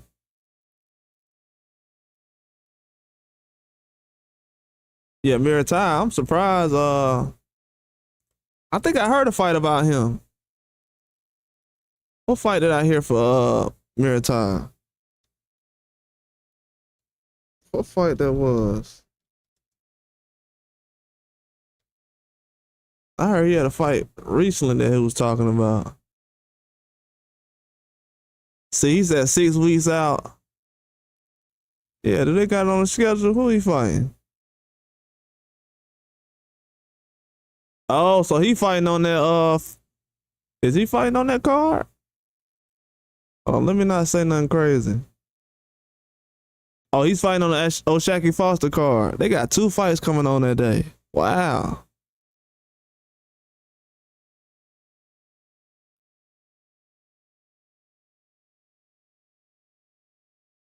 You know the dude who beat up JoJo Diaz earlier this year? You remember that guy who fought JoJo Diaz? Yeah, Jesse Magdaleno just fought recently too, didn't he?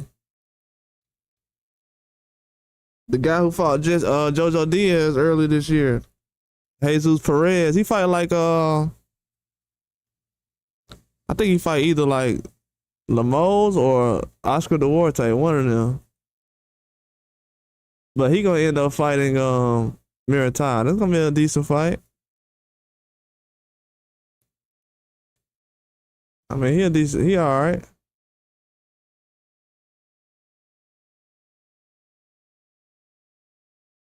Yeah, it's gonna be a decent fight. Yeah, he's fighting on the O'Shaquie Foster card.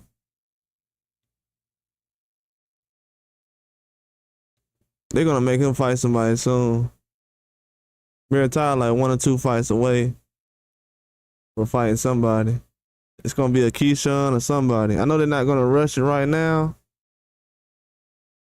but one of those guys gonna get a chance at a Duarte fight. They're gonna probably not Duarte, but Baranchik fight.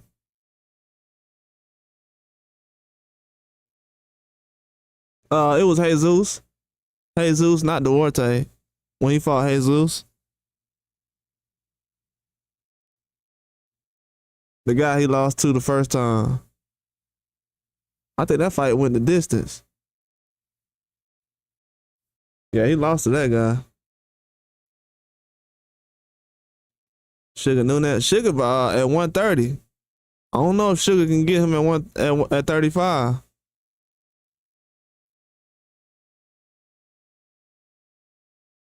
I want to see Sugar fight Kakashi. I heard recently Eddie Hearn tried to make that fight happen, but Kakashi talking about going to 135. This dude had the belt for when he got that belt in May. He's had the belt for 4 months. And talking about he about to drop the belt and move up to 35 and fight Tank or Lomachenko.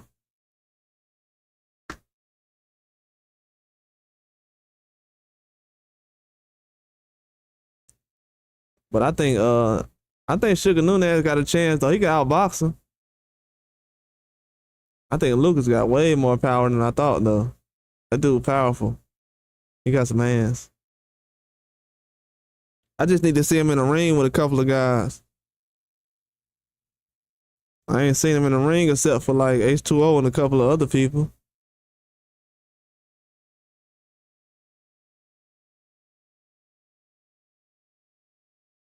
That'll be a good fight. You think they'll make that fight early next year? Cause I know Abdullah Mason fighting again.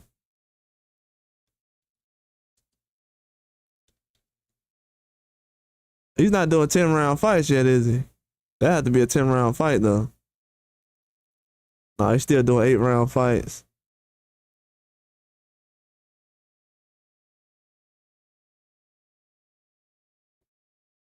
Yeah, he's not doing 10-round fights yet. He's fighting the Johan Vasquez guy. Only been stopped once.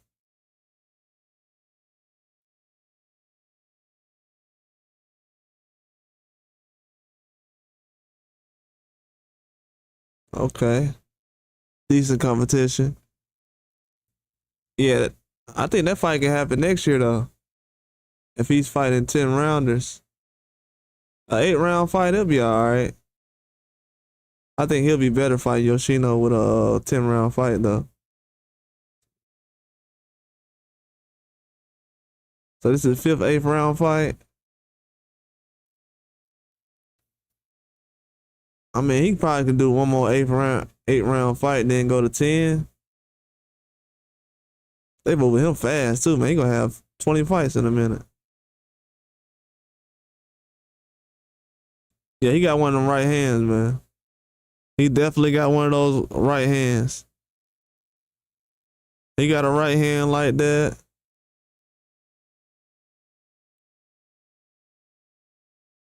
I think when Dubois land, he got a right hand like that.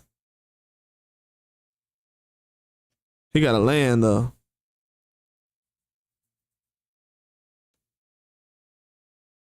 It's not too powerful though. I'm not gonna say it's too powerful. But yeah, he has one of those right hands. I agree with you on that.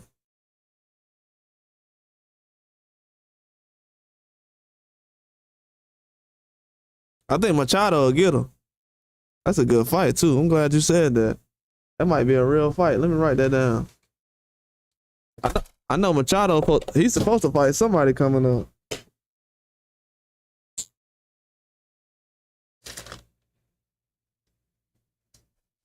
Yeah, I forgot who Machado was supposed to fight. Hey, that fight can happen.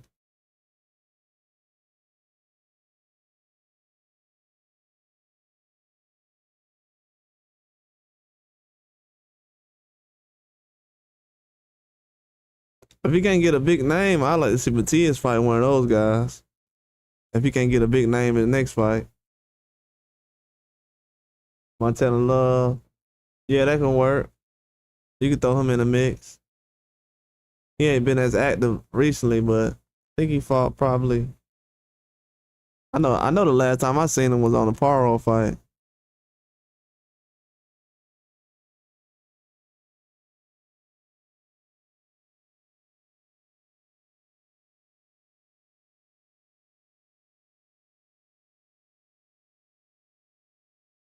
Yeah, that's the last time I seen him. I know I just heard about Machado fighting somebody recently or getting the car set up.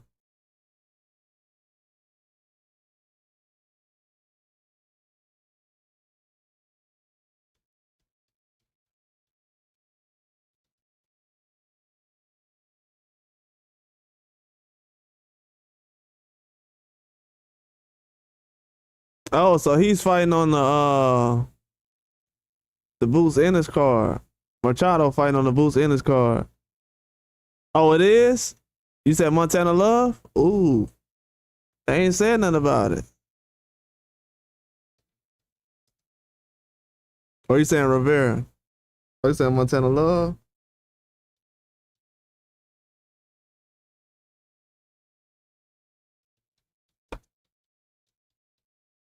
Yeah, I don't even follow bro on Instagram, I don't think. Let me go ahead and follow him on Instagram real quick.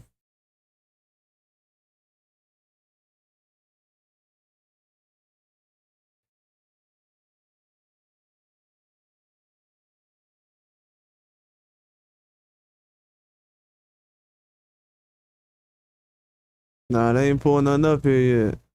Damn.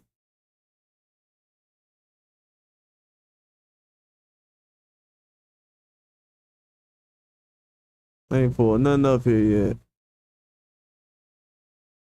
He fighting on that Boost card though. Pull this picture up. Yeah, I forgot about that. They got so many fights coming up, man. I might end up missing one of these on accident. Yeah, Boost got a loaded card though. After they put Bam on there.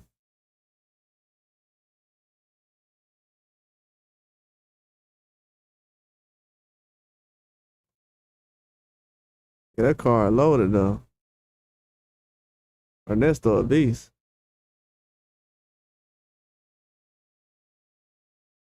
Yeah, a lot of people are rushing him right now. They want to see him in bigger fights. I'm talking about they putting pressure on him. They putting pressure on Ernesto like he Benavidez or somebody. They like, hey man, when he gonna fight somebody? He been a prospect for a long time now. Like, and bro is only 22. Like, he the same age as ain't Xander Zayas 22. Bro, this generation is wow, man. If you ain't fighting the top guy at 22, man, they like, hey man, it's time to get up out of boxing.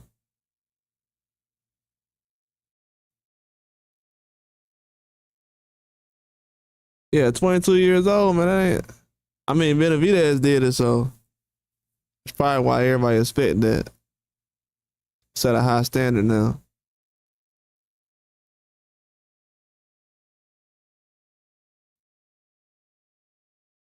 Yeah, he got some names on his resume.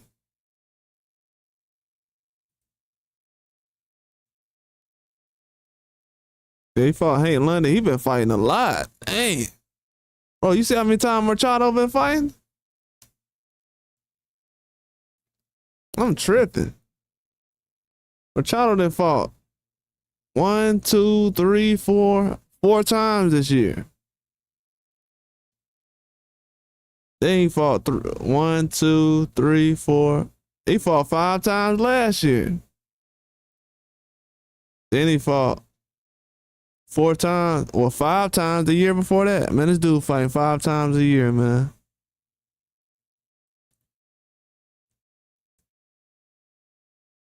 No wonder this dude getting better. He fighting 5 times a year.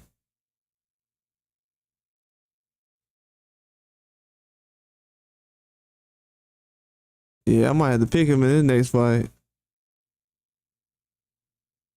Yeah, that might be his next opponent though. I know him fighting 5 times a year is insane. At 22.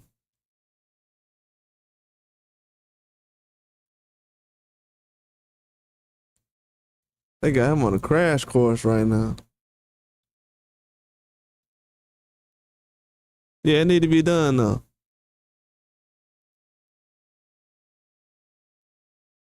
It need to be done. He gotta make it happen.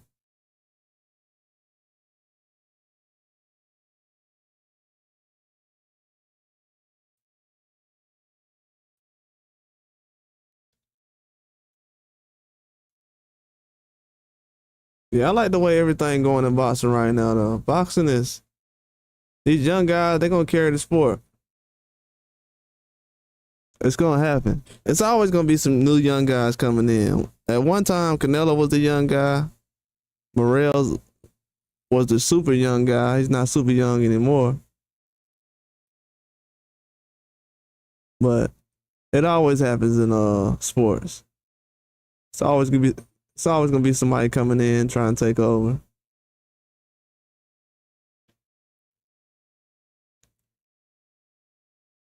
They're gonna have to get a new king in boxing though.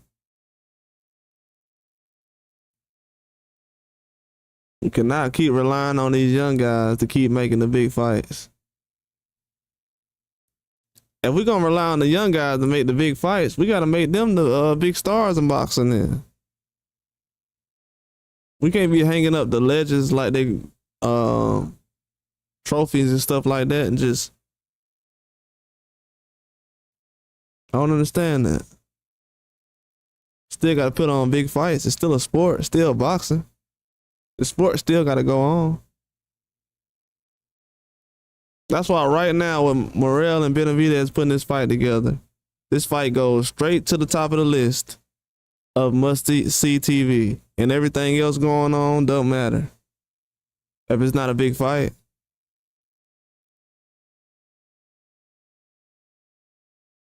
A lot of people don't know it, but some of these top fighters haven't fought that much the last couple of years. And you got guys like Machado fighting 5 times a year. Eventually it's gonna catch up to you. I don't think activity was Joshua's problem, but the level of competition, they kind of caught up, and I think these days a lot of young guys gonna catch a lot of fighters like that. Guys who's fighting once or twice, coming off a tune-up,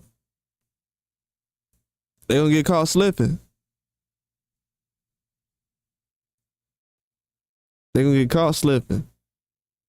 It's happening a lot, but you gotta bounce back. If you don't bounce back in boxing now, you're gonna get left behind. Trust me, I've seen so many boxers over the years.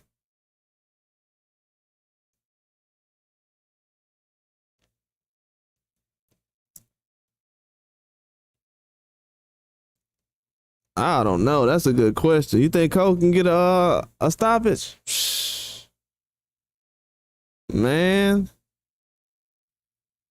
I think the way the crowd will be going, I think he possibly, the way he is right now with his, what he had in his career right now.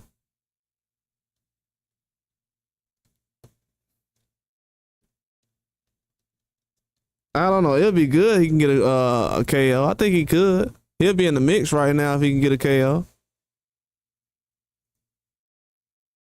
Yeah, I gotta do his video soon too. It'd be good if he was in the mix right now. If he can get a KO.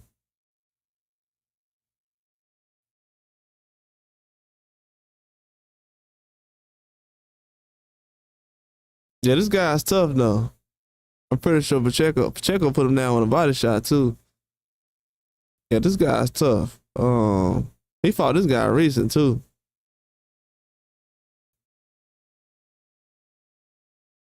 Yeah, I think I seen this guy fight before. He tough.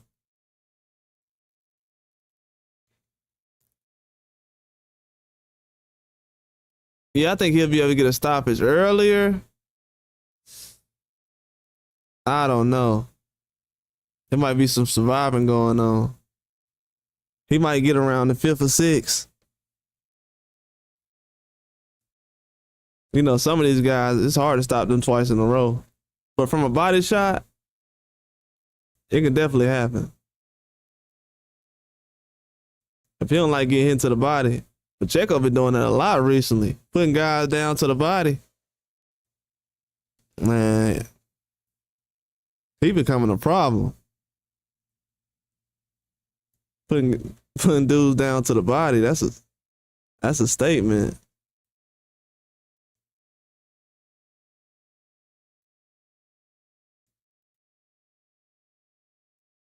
Yeah, that's a statement.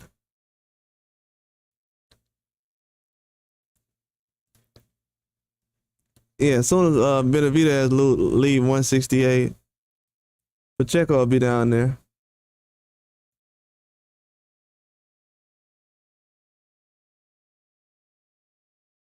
Yeah, that'd be a good fight.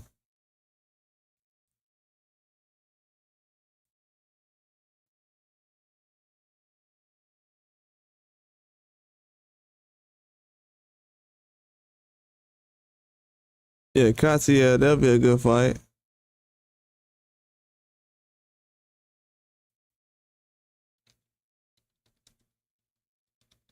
That'd be a huge challenge, though.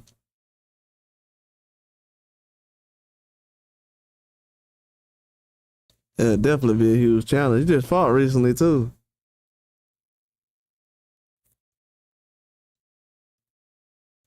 He just fought recently. Yeah, that's a fight I was actually. Hey, that's a good fight, actually. To be honest with you, that's a good fight. I think we talked about that recently, didn't we? Or was that somebody I said that? I might have said that for Berlanga. Not sure. I don't think I did. No, Berlanga is super middleweight. It couldn't be from him.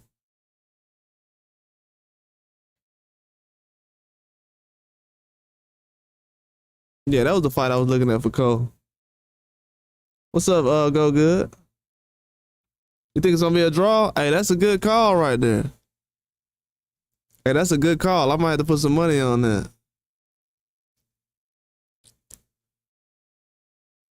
That fight being a draw that's a good call. I can't lie.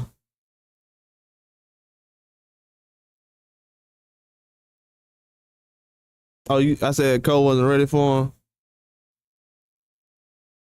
I don't know. I might change my mind after this fight. Depending on how this fight goes, I think. Cause I'm kind of leaning towards Cole kind of being ready, cause he can jump in the mix right now. But you know who's actually a good fight I would want to see Cole fight right now? Be honest with you, I would actually want to see Cole fight Connor Wallace.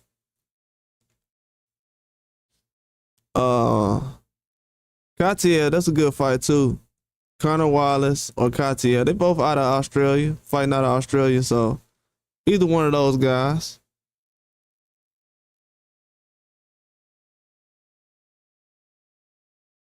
I think either one of those five guys.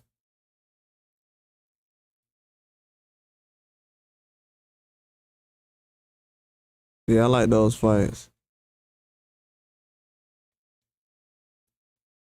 That Albert Ramirez fight will be tough. Malik Zanah, that'll be a good fight. I know Powell Stephen, it's an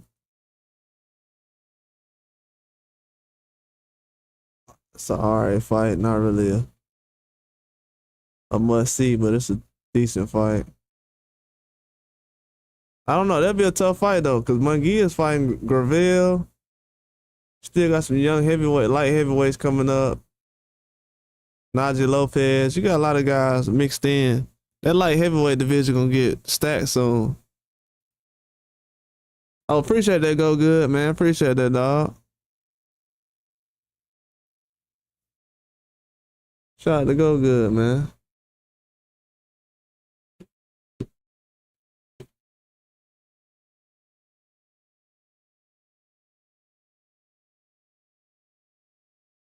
Yeah, appreciate my dog, man.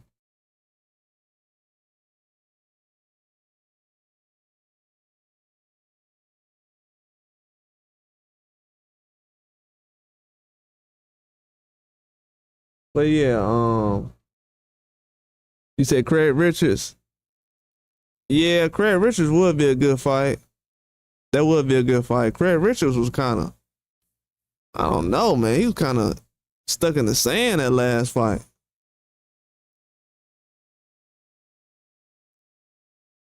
He was stuck in the sand last fight. I did not want to pick Craig Richards against Willie Hutchinson. I wanted to pick Willie Hutchinson. I picked Craig Richards at the last minute. I'm like, ah, man. Yeah, shout out to Go Good, man. Yeah, Benavidez and Bivol being a draw. I'm kinda right there with that being a draw because I picked Bivol, then I picked Benavidez, but then I'm like, it could go either way. If a guy get a knockout. Now if it go the distance, I can see Bivol winning, so that's why I'm kinda like, yeah, I can see it being a draw, to be honest with you.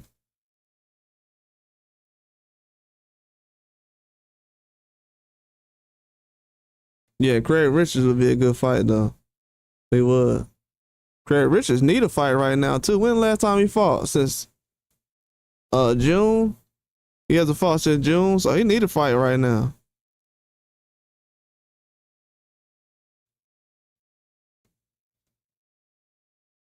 Yeah, Craig Richards need a fight right now.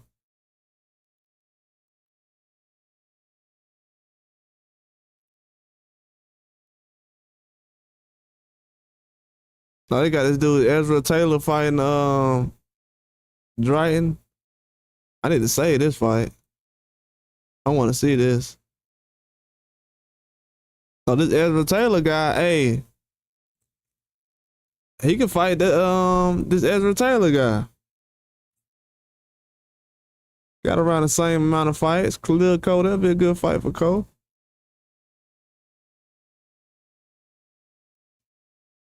There wouldn't be no big, huge fight, but it'll be watchable if he win his next fight. Yeah, I throw Cole in the ring with this guy. Got 9 fights. Dude, 30 years old. Yeah, if he win this next fight, he got plenty of options.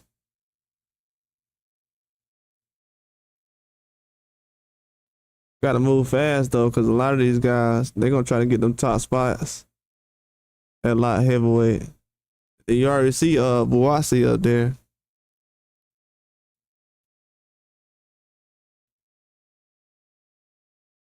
I just don't want to see somebody like Cole get in the ring too fast with somebody like Buwasi in the fight. Be close. Then maybe he should have waited a little bit. But he probably ready right now, to be honest with you. Probably ready right now.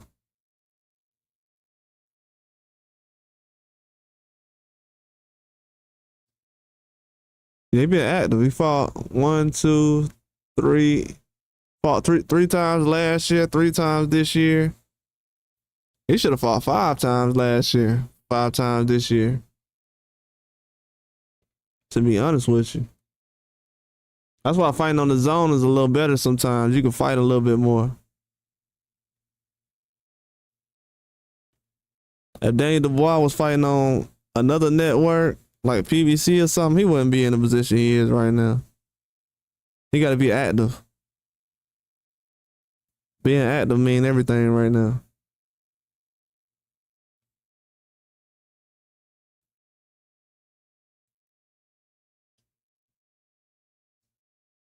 Yeah, but Craig Richards, he need a bounce back fight. He need to fight somebody with a little less experience just to get his feet back under him. He don't need a tough fight right now.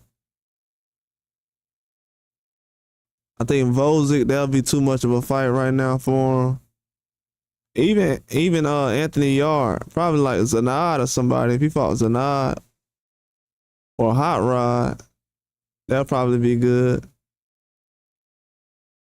Lyndon Arthur. He haven't fought Lyndon Arthur, has he? Hey, he can fight Lyndon Arthur. That'd be a good fight. Throw him in there with Lyndon Arthur. See what he do.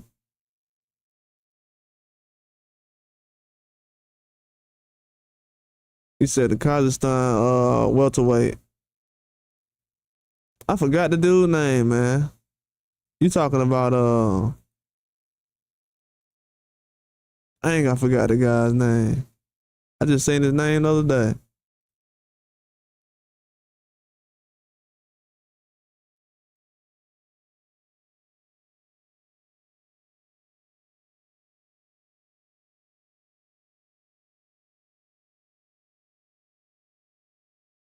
You talking about Yelesinov? Or are you talking about, let me see. Are you talking about Yelesinov? I thought you were talking about somebody else. I might be thinking about who am I thinking about? Oh, you talking about Yelesinov? Yeah, that's what you talking about.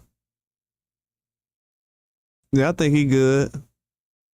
I like where's the other guy at?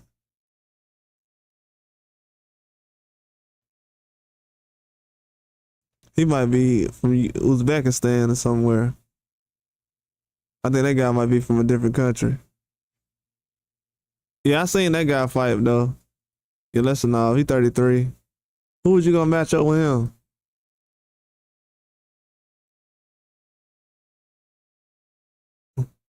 Yeah, he'll be a good matchup. We need some guys at 47 to fight him. I thought you were talking about Giazov, the guy from Uzbekistan. Shakram Giazov. He a welterweight. He from Uzbekistan though. With yeah. I thought you were talking about him. I don't know why his name be popping up in my head when I think about a Kazakhstan welterweight. Yeah, I seen him fight recently. He good too.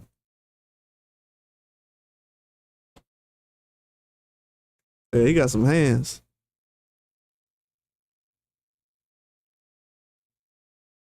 Matter of fact, he's fighting somebody. I forgot who he's fighting coming up. They don't have to fight down, but I did a video on it recently. He's fighting damn. He's fighting Stanionis.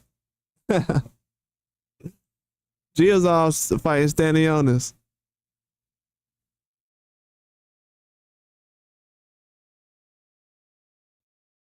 Oh yeah, I can see him fighting Mastre. Oh yeah, Ellis is at 47. Ellis would be a good fight too. Ellis got a fight coming up against somebody this month. I think it's at the end of this month. Ellis has a fight coming up. October and November got a lot of fights. December's gonna look weird because we got the holidays, but October and November got a lot of fights coming up.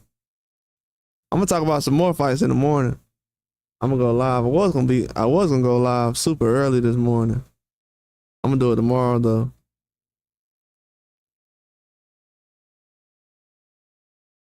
Yeah, I want to see Jalil Hacker fight somebody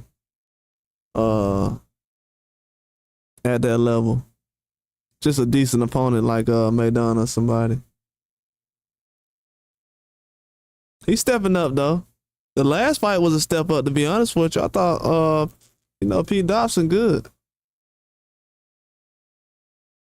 Oh, I'm gonna try to go as soon as probably in like where I'm at right now is 9:45, so I was gonna go live at like 5 a.m. I'm gonna go live twice in the morning, so you'll catch me. I'm gonna go live like early, then close to the afternoon. I'm gonna lie twice.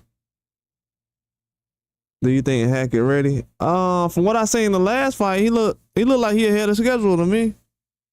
From what I seen in the last fight, he didn't get a stoppage, but he was dominating. He was dominating. He wasn't doing too much. I felt like Hackett looked good in his last fight. He's not talked about a lot at 147, but he big for that weight class too. I didn't realize he was that big at 47. But he gonna be tough at 147 though. Like that's a name that a guy like Tiafimo should actually be trying to fight right now at 47. That's a guy who Tiafimo should actually be trying to fight at 47, but he's not gonna do it. But those type of fights that he should be trying to look towards, because eventually he's not gonna be able to beat a guy like that. Because Hackett, he fighting top competition. So no matter what these other guys are doing, he's still fighting better competition. So it's gonna be hard to beat him once he get to his prime.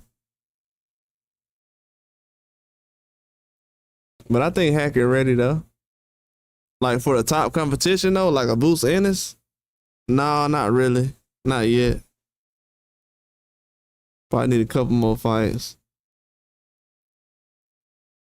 Yeah, he need probably a couple more fights. But as far as like the average guys out here, not like the super elite, but the decent talent, yeah, he's ready to fight those guys.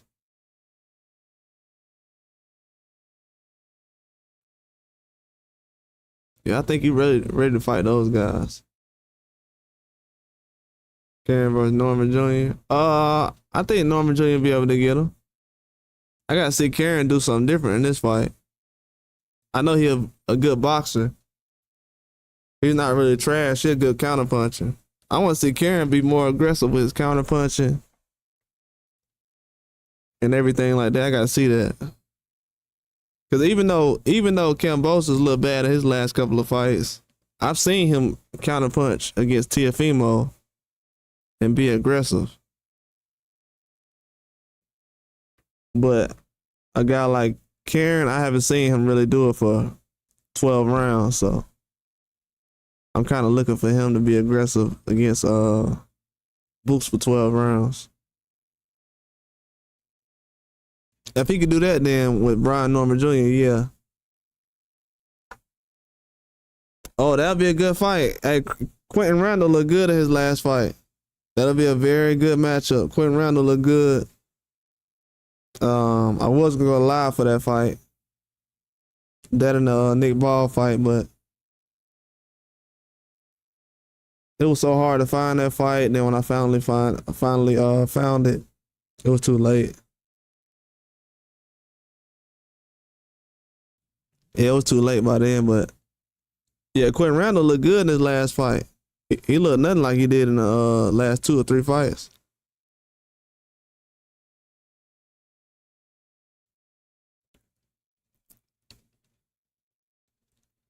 Boca Chica looked bad in the last fight.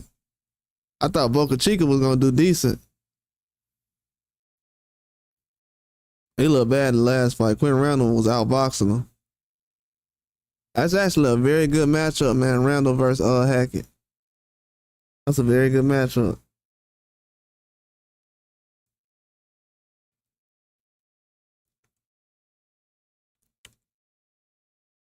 I'm really wondering who Stanionis can possibly fight if he ends up losing. If Giazov end up beating Stanionis, that can actually be a good thing. Because then Stanionis will have to fight somebody like Boots to kind of get back in unless they'll have him fight like a Mario Barrios or something after he loses his belt.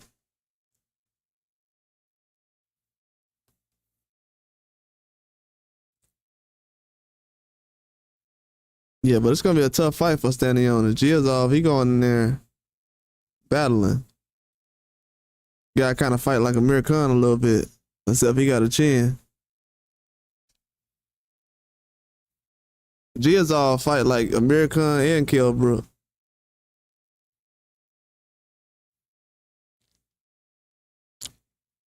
And if he can get a belt, then that can lead towards a guy like Hackett possibly getting the opportunity.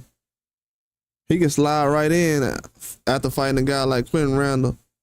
Randall still ranked high. But that's going to be a tough fight, though.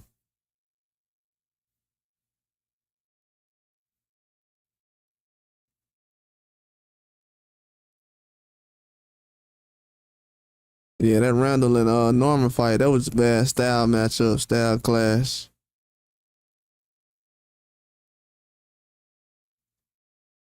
I think Randall kind of proved that after last week. He was handling Boca Chica. I'm like, man, Boca Chica ain't getting nothing off.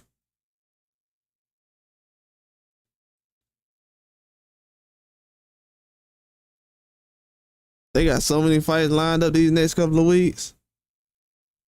It's going to be insane. Like, even these next 2 weeks, you got Tim Tszyu, Chris Colbert. You got this Benavidez card. Got some more people coming on this weekend. Can't really name them all right now. I know they got Rivera fighting this weekend.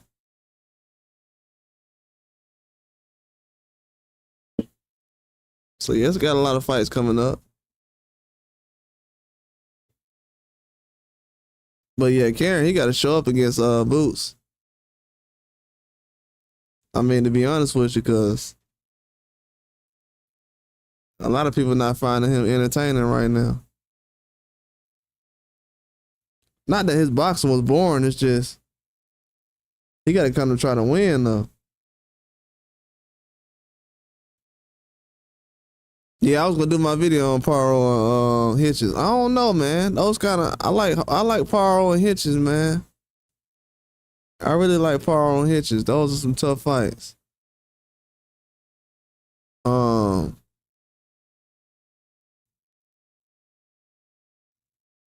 I don't know, man. I don't know. I know Hitches is hungry.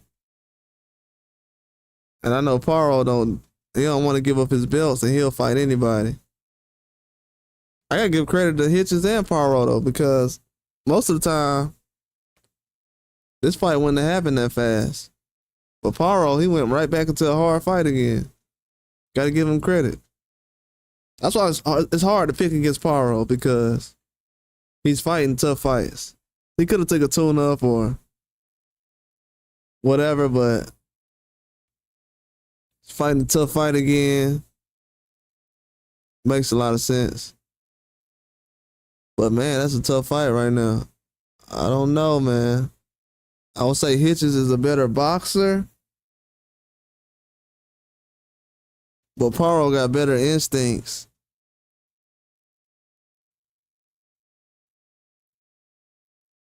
Yeah, exactly. That's what I'm saying. Yeah, I agree with you on that one. That fight really gonna depend on who day it is, and if Hitch is gonna come in great shape. He got to be in shape, man. I'm more so concerned about what kind of shape he gonna be in than the skills.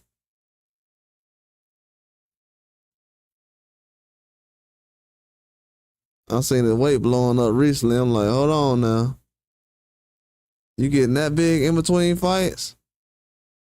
This dude Paro staying in shape the whole time in between fights. And Hitches was kind of blowing up. I'm like, I don't know, dog.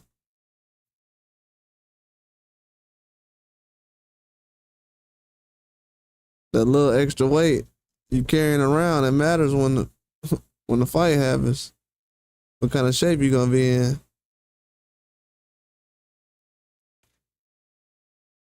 This gonna be a good fight though. That 140 division is still loaded. There's still a lot of fights happening. Yeah, yeah, exactly. That's definitely an advantage. And he took some big shots too. Man, Paro was ready to give up the 7th or 8th round. His trainers, he got some excellent trainers. They saved him in that fight. I know he's the fighter and everything, but the speech they gave him, like, man, you got to do this. I don't know. You only got 4 rounds left. You got to hang in there. Yeah, he definitely fought through some hard battles against Matias, so I give him the edge just because of that. And he jumped right back into a hard fight. He fought Montana Love. He didn't fight Matias. Now he fighting Hitchens. That's 3 hard fights in a row. And these other guys at 140 not really fighting tough fights back to back to back. There's a lot of guys still not trying to fight Matias right now.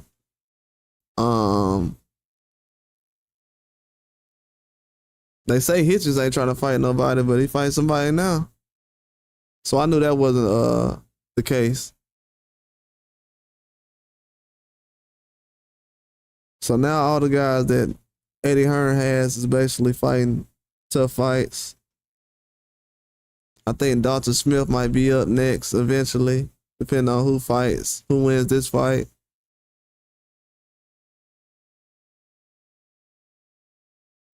But yeah, Paro had a tough fight against Matias, man.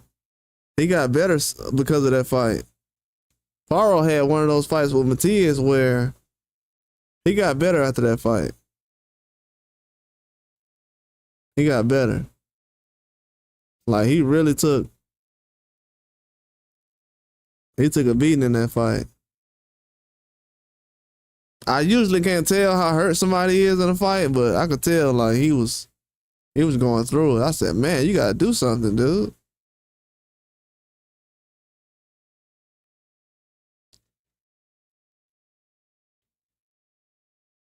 Yeah, I don't know. On the outside looking in, kind of, to be honest with you, I'm kind of looking at it like that. I kind of feel like that. Just because from what I'm seeing, it's a lot of trash talk right now. It's kind of early in the fight. The fight just got signed.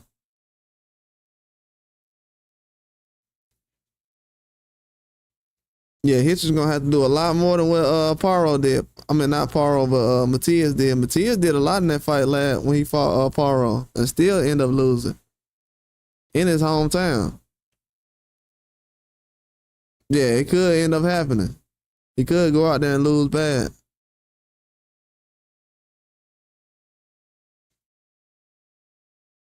Because this guy can box too. And Paro he's a better boxer than what Lemos was. And Lemos gave Hitchens some trouble. So he gotta watch out. Paro's not just an average boxer. The guy got some skills.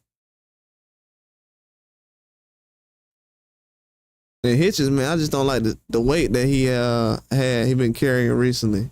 If y'all can see the pictures he took recently, man, I don't know how he gained that much weight, but that's crazy.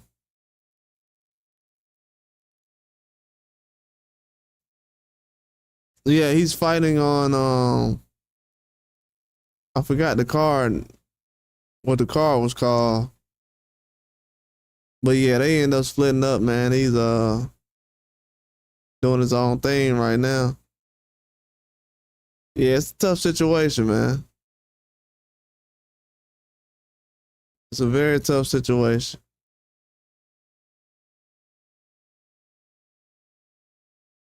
When you're in a fight game like that, people think it's just one fight, but it ain't just one fight. Now Matias got a whole different situation around him, different trainer. He's not fighting a big opponent right now. That happens, man. Sport of boxing. When you ain't got the belt, it's different when you got the belt and when you don't. When you don't got the belt, they don't really find no value in you.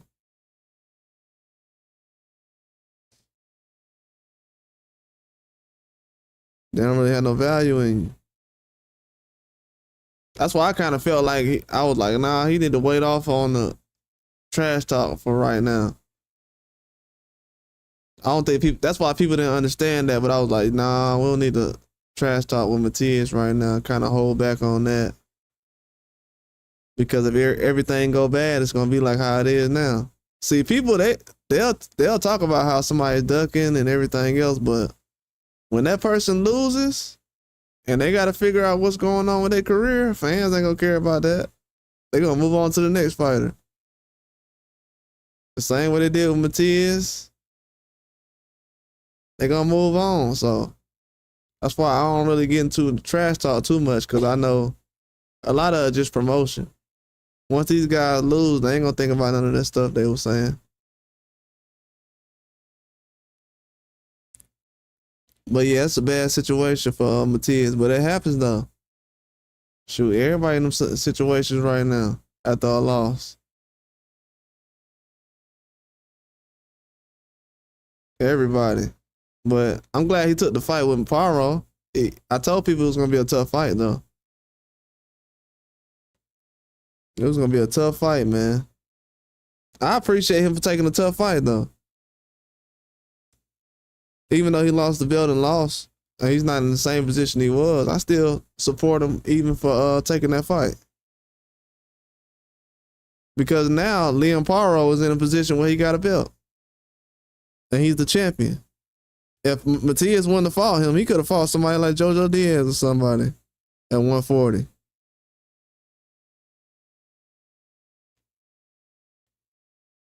He could have fought somebody like JoJo Diaz. I was like, oh yeah. I had called that one.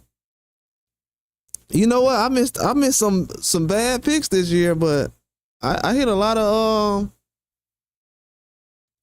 of upsets though. I got a lot of the women fights right this year. Probably only missed like one. But as far as the women fights, I've been getting them right lately.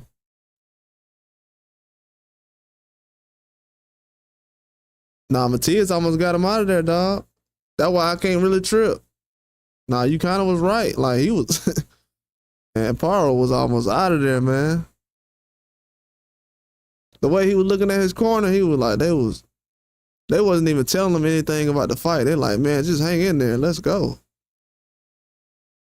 They knew he was finna try to give up. They like, man, don't do this.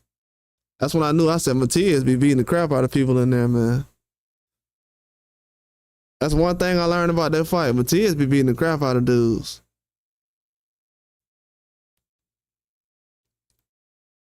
I just didn't like the instructions he was getting the trainer. And Matias would have had a better trainer, a different trainer.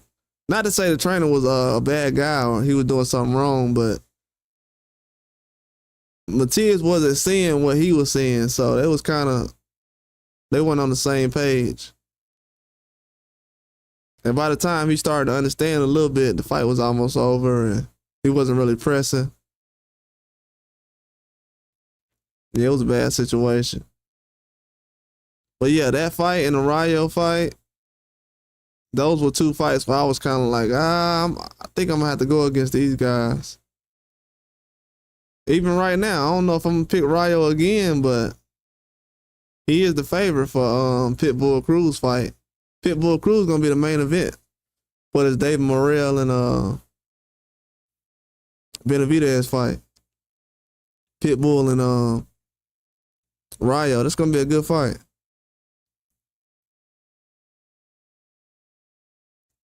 That's going to be a very good fight. I think a lot of people are sleeping on it now, but that's a good rematch. It's a very good rematch. It seemed like Rayo is always in a rematch, but that's a good fight for him. See, Rayo got a lot of fights lined up too. He's supposed to fight Tank. He was going to fight De Los Santos.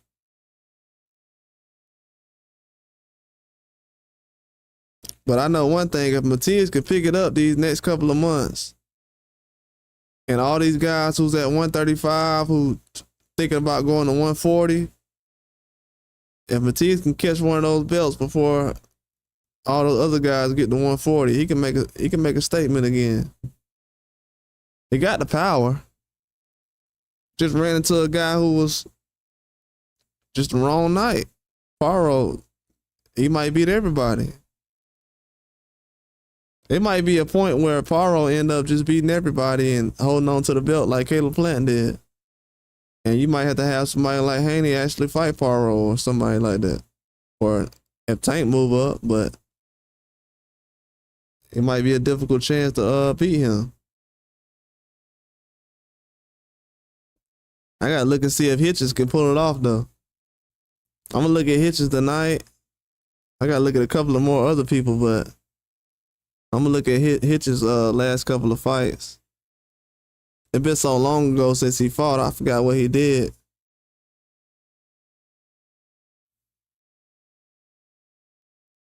Yeah, it was a long time ago since he fought. But I think the fight will go the distance between those two, but somebody gonna get outboxed though, very badly.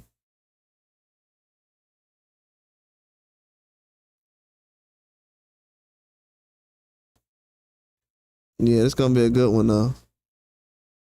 It's gonna be a huge test. But I think Paro's last fight though is gonna have him ready to go. Yeah, this year been flying by fast. This year been going by too fast. Can't even enjoy it. You can't even enjoy the year, man. Time just flying.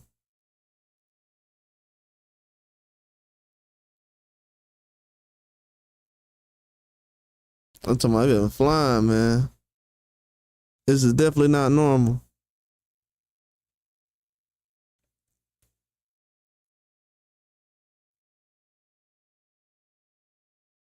But yeah, the fights make it help it move a lot better, but especially with these big fights we got coming on later on this year. These are the most fights we done had in the next what, 3 or 4 months? I don't remember having these many fights.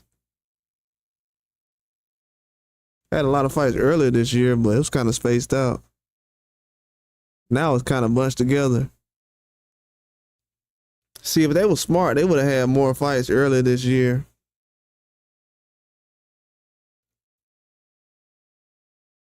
Instead of just trying to bunch them all in at the end of the year. But it's a strategy, though. It's business.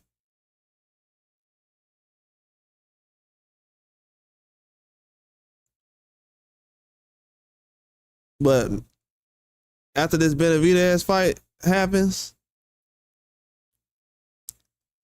and eventually Terrence Crawford probably going to hang up the gloves next year, you're going to see guys like this making bigger fights, big-time fights next year. Guys like Morrell, Benavidez. It already happened with Haney and Garcia. After the Haney and Garcia fight, to be honest with you, a lot of the fans now, especially the guys who's like under 21, they don't care about these older fighters no more. They're watching like Ryan Garcia, Benavidez, those guys will be next. But they're watching the younger guys now. They're not really. It's like rap music. They're not listening to the same type of stuff, so they're kind of moving on. That's why a lot of people now, they starting to sound old now because they're like, talking about these same boxers, and it's like, these guys aren't on pay-per-view. A lot of these fighters that people mention, they're not even on pay-per-view. Not to say that that means you're good, but I'm just saying, a lot of guys we're trying to like surround boxing around, they're not making anybody any kind of money, or they're not bringing attention to the sport. Everybody had the same opportunity Dave Benavidez and Morrell has had. They could have made the same type of fight. That also goes to show you that a lot of fighters who say, well, this guy's ducking me and that guy's ducking me. Well, somebody can make a fight with you. You can make a fight happen.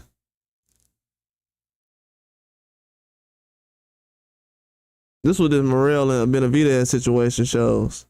Somebody can make a fight with you.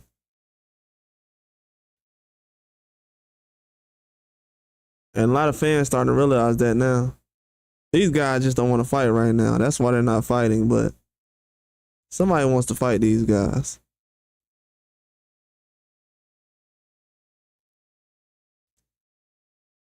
It doesn't have to be about winning all the time, but I do want to see Benavidez getting the ring with at least Morrell and then somebody like Bivol and Bitterbill. Just want to see him get in the ring. Just because they said he wouldn't fight anybody.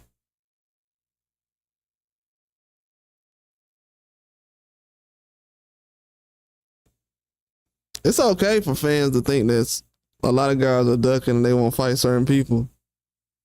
But the guys who gonna fight everybody or anybody to say that they're ducking, oh, you gotta be held responsible for that. You can't do that. Not the one guy who's gonna fight everybody. That can't be going on in boxing. There's not that many people running around just trying to fight any and everybody. I think we gotta protect Benavidez at all costs at this point. Who else fighting Morrell right now? Nobody at 68 fought Morrell. You got a guy Hot Rod at 75, which just fought Morrell. So that says to me that Morrell's trying to fight somebody. Okay. Fighting Benavidez. Okay, so he's not ducking him. So what about these other guys? Why they ain't fight Morrell yet? So now that's kind of a red flag. It's like, okay, he's fighting Benavidez. He fought this last guy at 75, but he's not fighting other guys. This top guy at 68. I guess everybody got their own plan, but sport of boxing gonna get better after this. I just don't want to hear anybody mentioning Benavidez and Canelo no more. After this, it's kind of like an open and shut case after this. Why would you want to see Canelo and Benavidez fight each other after people been arguing that he's too big and he needs to move up? I mean, this dude had to change his whole career because one person didn't want to fight him. This dude had to leave a whole weight class. This man had to change all his plans. Like, well, I'm going to fight this guy then, you know. Yeah, you go do that. That mandatory stuff don't matter. Get out of here.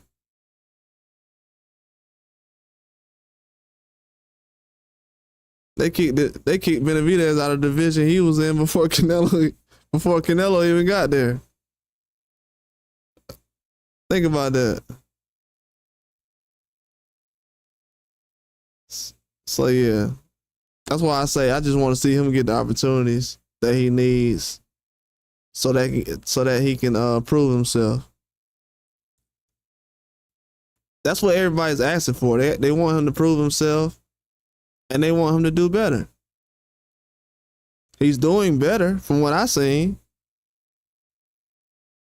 I've seen Bivol go 12 rounds with a 168, so why Benavidez going 12 rounds with a 175 is a bad thing.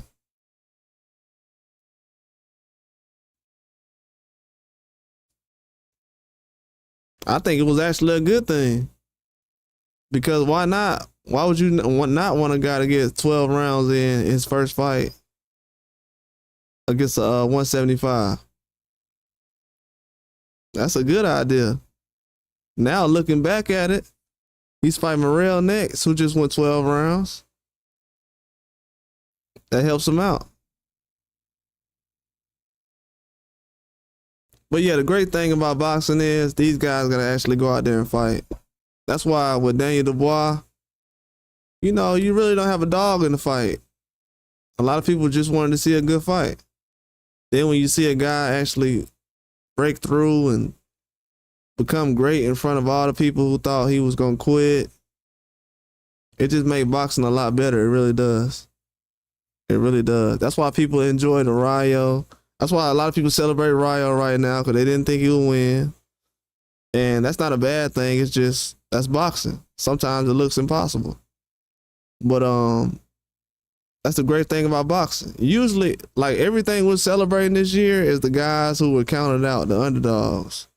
The Daniel Dubois, the Rayos, underdog, a couple of other people. I know a lot of people say Usyk was the favorite, but it don't look like he the favorite right now. People picking Fury again this time. So no way he was the favorite last time. I don't believe that. A lot of people giving Fury a good chance to win this fight this time. Not to say he doesn't have a chance, but I've heard a lot of people leaning towards his way.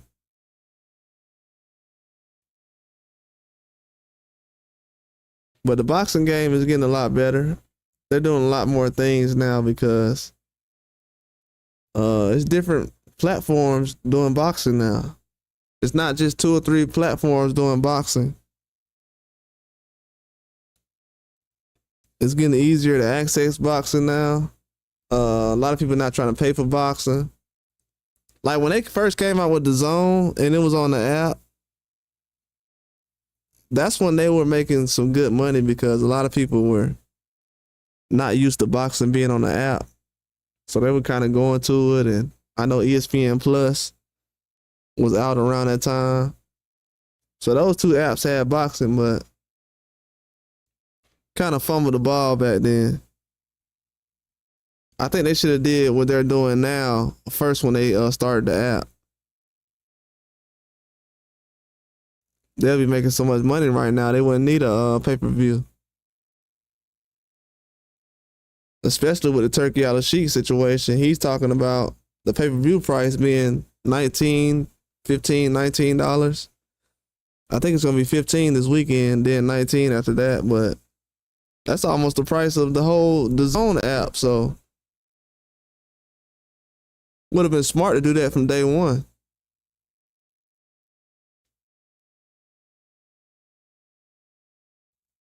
They're starting to change some things though, because they're realizing that a lot of people are not going to just pay for certain fights, and they're not happening. Then certain guys are fighting once or twice every year now.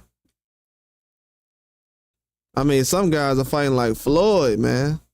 Floyd was one of those guys that wanted to fight twice a year, and a lot of fighters now, they're like, yeah, I'm gonna do the same thing. It's a bad idea. It's a bad idea.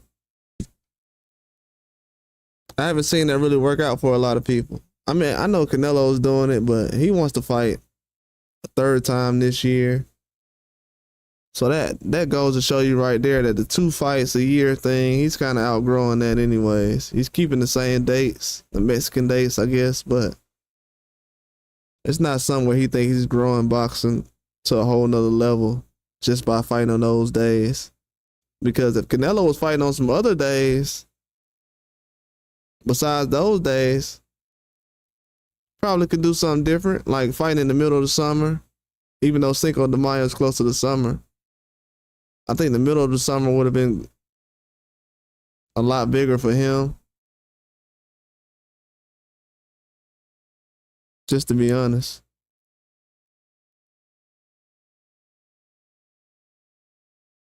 I don't even know what him and Floyd fought. I think they fought on what?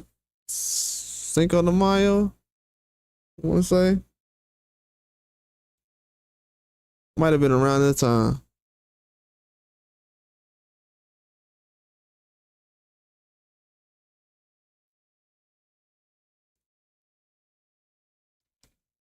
Yeah, but it's a lot of boxing news coming out now.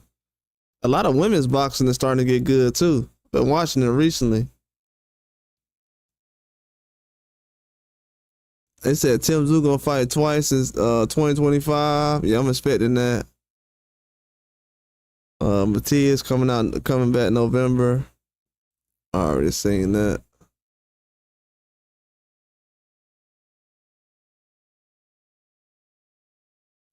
They talking about Terrence Crawford let the deadline pass to fight Fandora.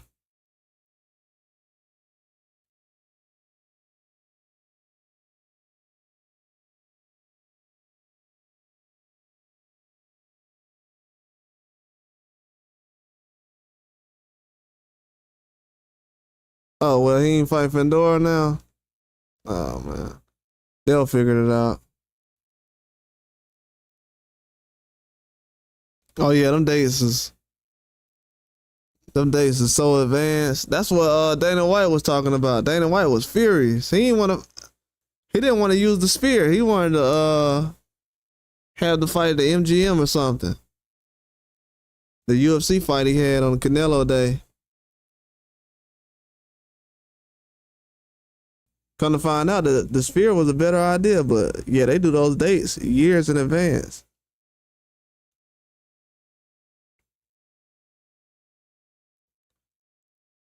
Yeah, you're right about the years in advance thing. Because even in football, they gotta do it years in advance. That's why when they do these college football games, they set it up for like 2030 and 2029. They'll have like USC go to Notre Dame or something. Yeah, so they had these dates set up 5 years ahead almost. Yeah, you're right about that. That definitely makes sense.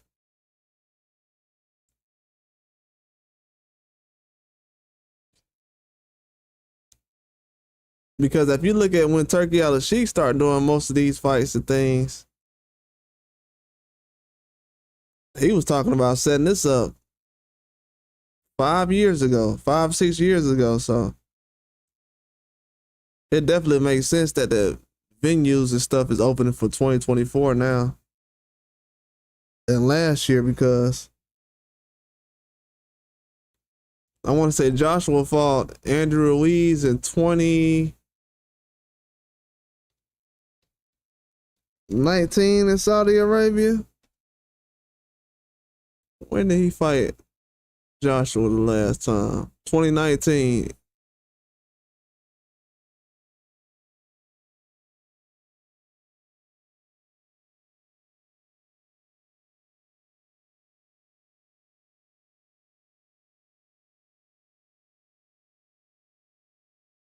Yeah, he fought him in Saudi Arabia in 2019.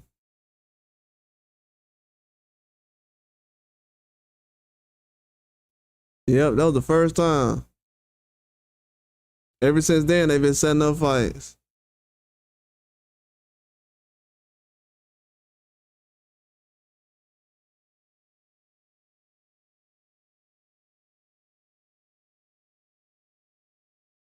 2019, a long time too.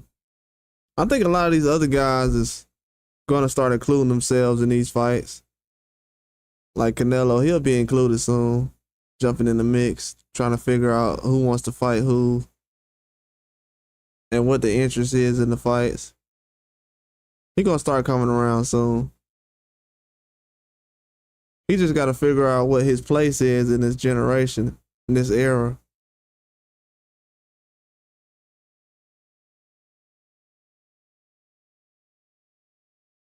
Because if not, then one of these guys is gonna start taking over. They're gonna make a name for themselves either way. The worst scenario for everybody would be if this fight would be close and one of these guys dominate, but the other guy still looks good in a loss. That's gonna be bad for everybody. I'm gonna go ahead and make a prediction right now and say that this Morrell and Benavidez fight is gonna be better than I don't know if it's gonna sell. It's not gonna sell more. I hope it does, but I think it's gonna be better than Triple G versus Canelo.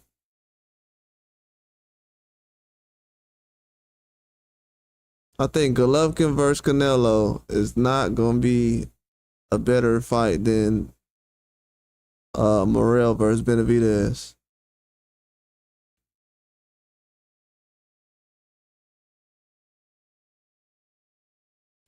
Just from the style matchup, they're both around the same age, same size.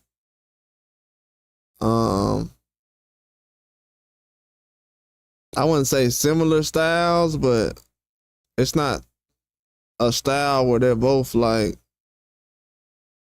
it's not different, you know what I'm saying? It's not complete opposites. I'll say that. But they're right in the perfect place to fight though. I can't say that. They're in the perfect position to fight. And they need the spotlight right now. A lot of these guys, Morrell and Benavidez, they needed other people's name to be attached to their name. And I think with Benavidez, his name is big enough now after fighting Andrade and Caleb Plant and being involved with talks about Canelo. I think his name is big enough now to carry weight and put a guy like Morrell in the spotlight and be able to sell a pay-per-view with him. This is a huge fight. A lot of people are excited about this fight. I mean, a lot of people.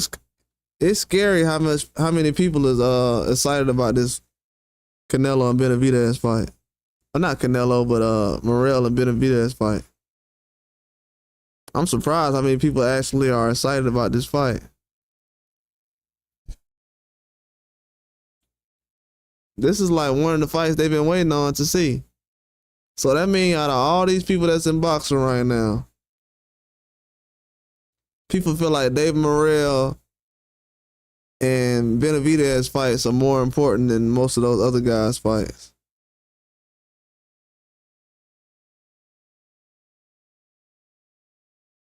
Yeah, I know. I saw him dropping them hands. I'm like, man, what is he doing? He was dropping them hands way too much. I think when I was live and I was watching him fight, because we ain't seen him go that long in a while, as far as those many rounds. But when he was dropping those hands late in the fight, I'm like, man, even early in the fight, I'm like, he's dropping his hands way too much. I must have said it like 20 times. That's the only thing I remember saying in that fight. He had a nice jab though, but he was dropping them hands. I'm like, bro, if that was somebody else right there who's a little more offensive, because Hot Rod started catching him later on in the fight when he was dropping them hands. But if that was anybody else, he would have got caught.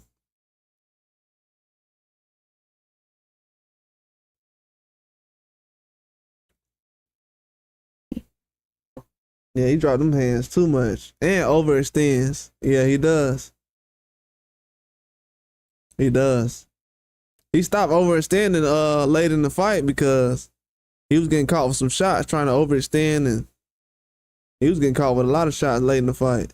He said, let me slow down and be patient. That was smart because he could have got caught.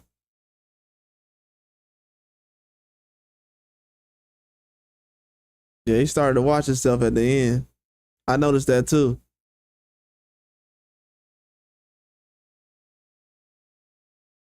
Yeah, that fight is gonna be a good fight to break down. The last fight he was in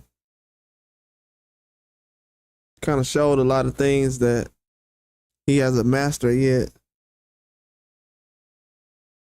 I still think he fought well in the fight though. He handled himself well. He got a lot of things to clean up though before the fight with Benavidez.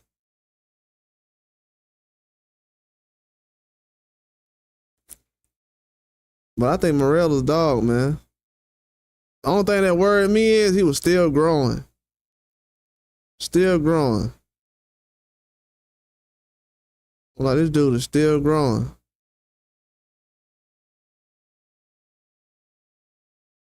He was trying to fight, man, they had some things But they was talking about Morrell fighting Vozig or something like that, and then the other guy, but they were just talking. But he's supposed to fight in December, from what I've heard. I heard the guy that Morrell fought is supposed to fight in December.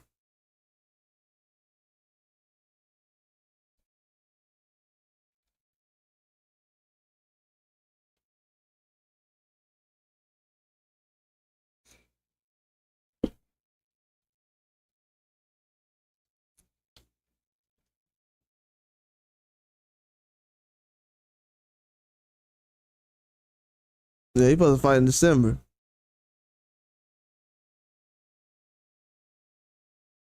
Yeah, Closet. He's supposed to fight in December. They don't have any dates right now though. I heard him and Vozig was supposed to fight in December, but I don't know what they're doing right now.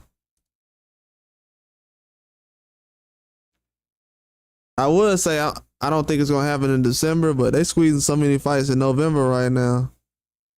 Anything is possible for December, especially after that Tank Davis card. They got so many people on that card.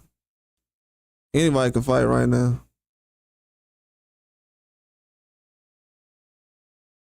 Yeah, let me see if they had any kind of news about Closet fighting anybody. I haven't got any news on him recently. Yeah, he wanted to fight David Benavidez.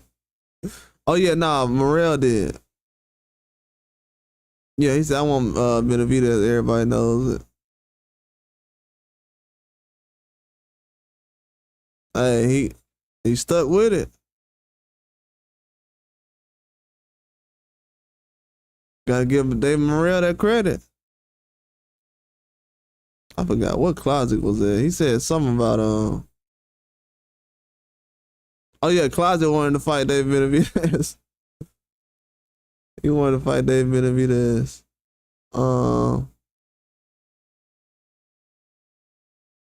He said he might fight these guys in the UK.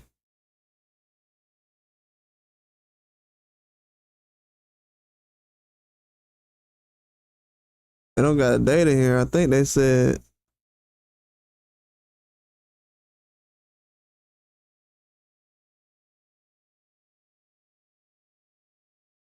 oh, he was talking about McCumbee and all these guys from Pro Box. Yeah, Pro Box they had some decent fighters come off of there and fight this year. Angelo Leo, Trevor McCumbee, and Ronnie Reyes.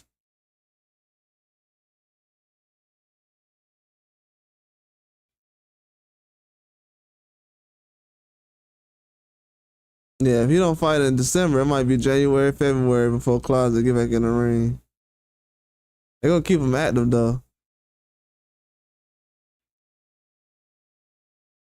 Yeah, me too. I'm gonna be watching too. They gonna keep him active though. A lot of guys snatching up fights right now. They need can't go a year without fighting. Ain't no reason to file taxes then. You ain't got no money coming in. So they trying to stack these cars up right now. Chris Eubank got another trainer? Ah, man. He working with Jonathan Banks? That's the black guy that Triple G was working with?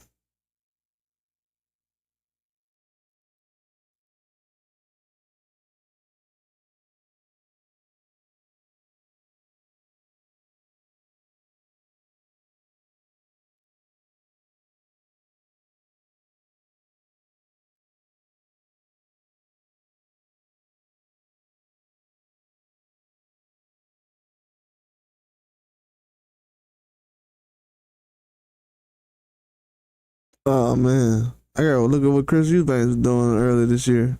That man was working out a turkey out of chic outfit.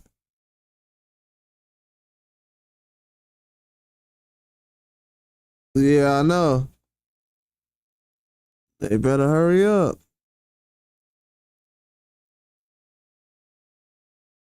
They better hurry up. Yeah, I got to do a video on that. It might be a members only video. I might do something like that tomorrow or before the weekend come when I talk about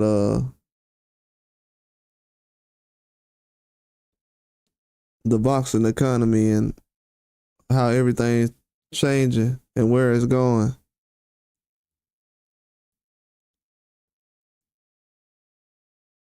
Yeah, I remember when I had said something about Saudi Arabia sports like 4 or 5 years ago before, not just the sports, but their impact on the sports game right now. A lot of people didn't realize it. They're not really thinking of it that far ahead. But I thought that far ahead, man.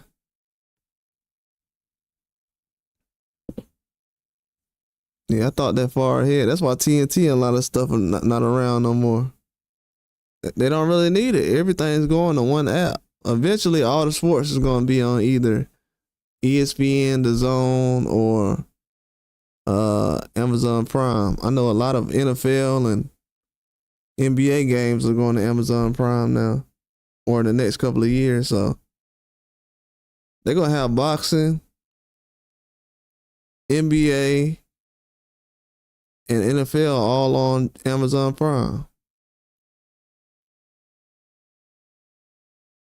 They already have the Olympics on Peacock app, so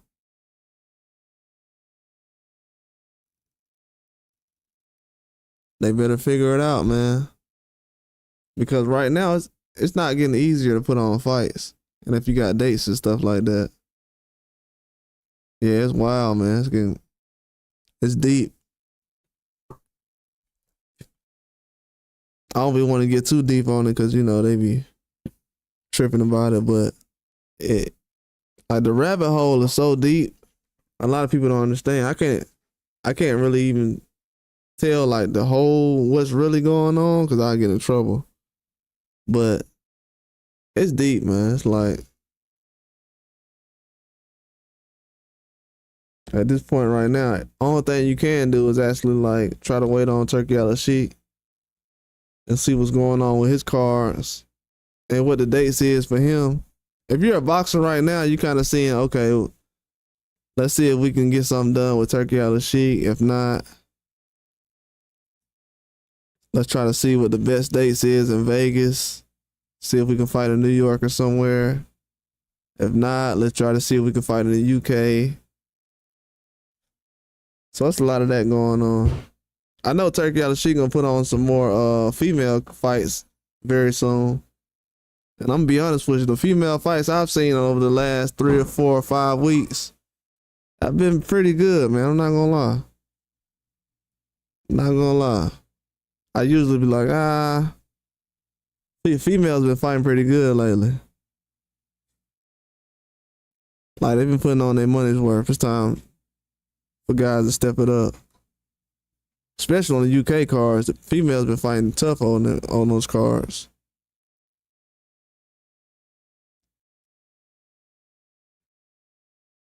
It's time for everybody to step it up. And a guy like Benavidez, he raised the bar. He raises the bar. He raises the bar, man. Eventually, people gonna figure out who's fighting the best and who's not.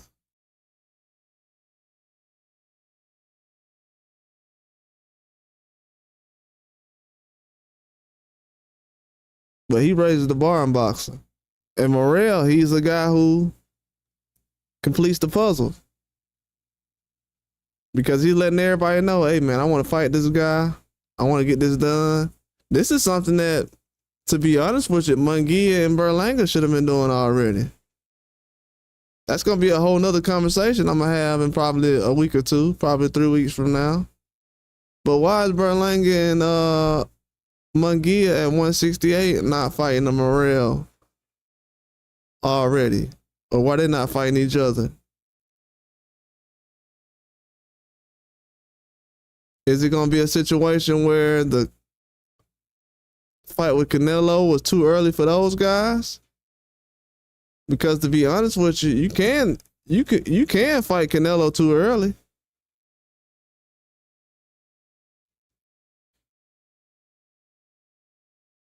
It is such thing as fighting Canelo too early. It is such thing as you should probably not fight him at all.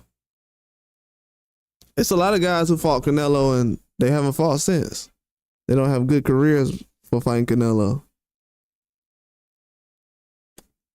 I don't know if Billy Joe Saunders, I don't know if him fighting Canelo helped his career because he hasn't been active that much since. I don't think he fought at all since.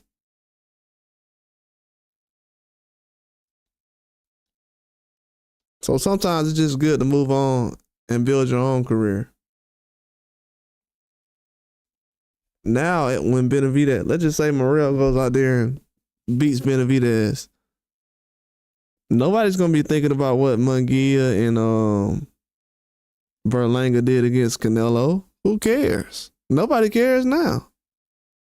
Man, I know nothing but on another account I got nothing but Berlanga and Munguia fans, but they want to see Morrell and Benavidez fight. They just want to see a good fight right now.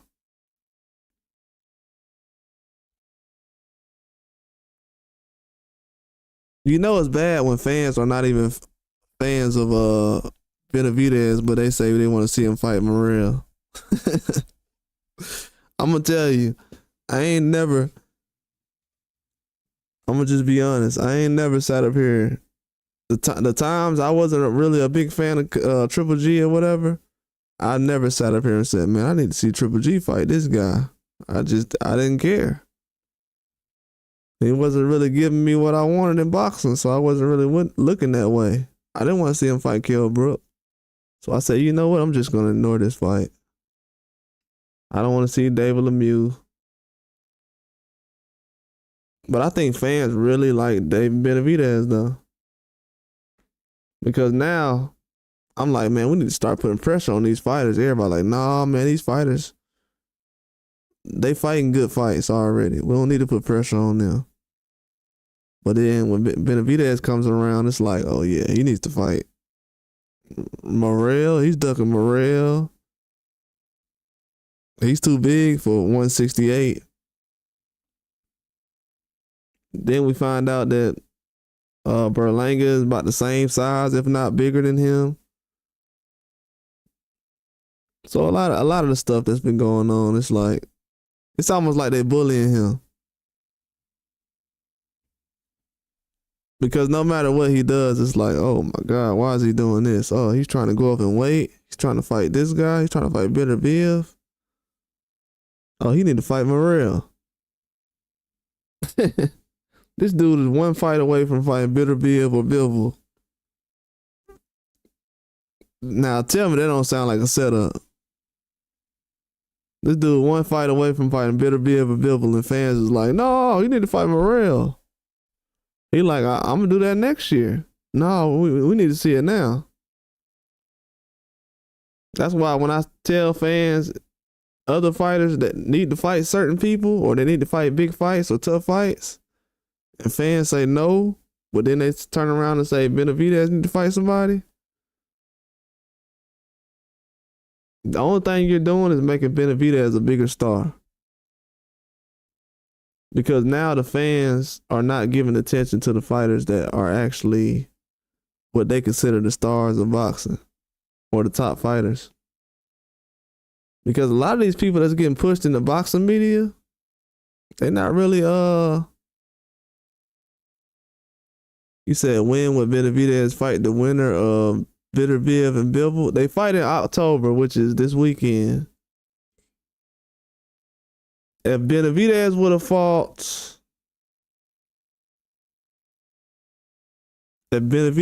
fought,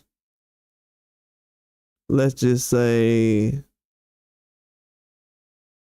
in December, was it going to be December for Tank Davis card? It was going to be December. If he would have fought in December, they would have probably fought in March or June. I mean, May or June. They could have possibly fought May or June. They would have gave him about 5 or 6 months. Could have made it in 3 or 4 months. So it would have been like from April to June. So I'm leaning more towards like June, May. But now it's looking like it could happen. What if he fights Morrell in January? That means he won't fight him until June.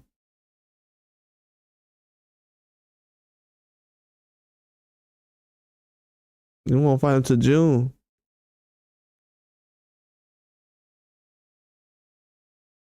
No, they'll have they don't have a rematch clause. No, they don't have a rematch clause. No, they absolutely do not have a rematch clause. That's the only fight so far in Riyadh season that doesn't have a rematch clause. All the other fights that's like for undisputed, the Usyk and Fury fight, they had a rematch clause. Zhang versus Parker had a rematch clause. Even Joshua versus Dubois didn't have a rematch clause either. It's only been a select few fights that had rematch clauses. Yeah, but Daniel Dubois and Joshua didn't even have a rematch clause. That was just a mandatory fight.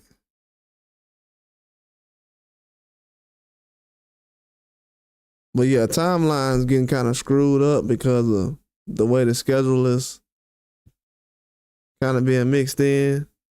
I had a good idea before this Morrell situation happened, but I don't know, man. The way it's set up, it's almost like we don't want anybody to make it to this fight because they can easily set up another fight. They can say, hey, man, it's been 3 months already. Bivol or Benavidez, whoever wins, this guy been sitting around. Let's just have him fight somebody else. The way they had Bivol fight another guy while Benavidez was hurt. They can easily do something like that. They already tried to make a fight with Bivol and Jabbatai before the situation recently. They was gonna make Jabbatai and Bivol fight probably yesterday if they could. So after this fight right here, a lot of people are leaning towards Bivol because they don't really have any plans for Benavidez. They asking them about Benavidez and Canelo, but I mean Benavidez is the mandatory, so it's not really a reason to ask about that fight. But Canelo, yeah, I mean I see why they asking, so because they have a chance, but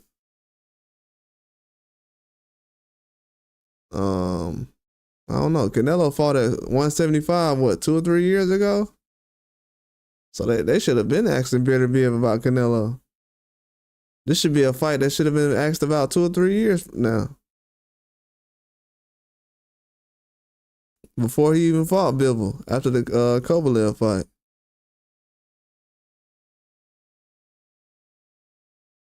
But yeah, they don't have a rematch clause. I don't think they're gonna fight in a rematch unless it's like one of those fights where people say, "Wow, we need a rematch." That's a good thing about Turkey Out of Sheet. He'll say before the fight's over, like, "Hey, we need to do a rematch. Then y'all want to do a rematch?" Just make it that simple. That's the good thing that happens. After the Joshua fight, they thought about it. They're like, "Do we want to do a rematch?" And Joshua wants to do a rematch, so it's like, yeah, let's go ahead and do one. With Anthony Joshua's history, he's fought better in rematches, hasn't won all of them, but he's looked a lot better in rematches, so I can see why they would go with that, but still was a blowout.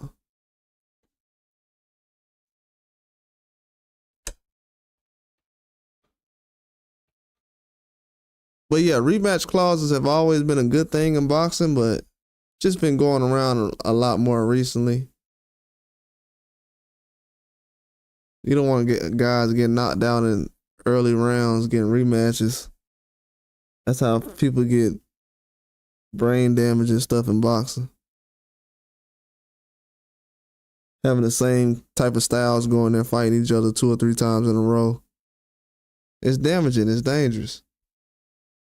It can do a lot of damage to you.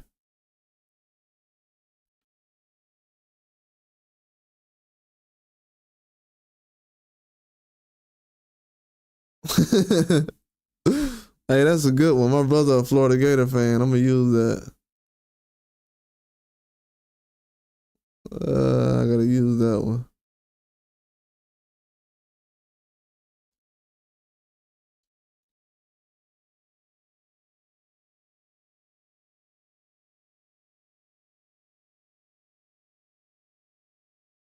Say whatever you said at Gatorade.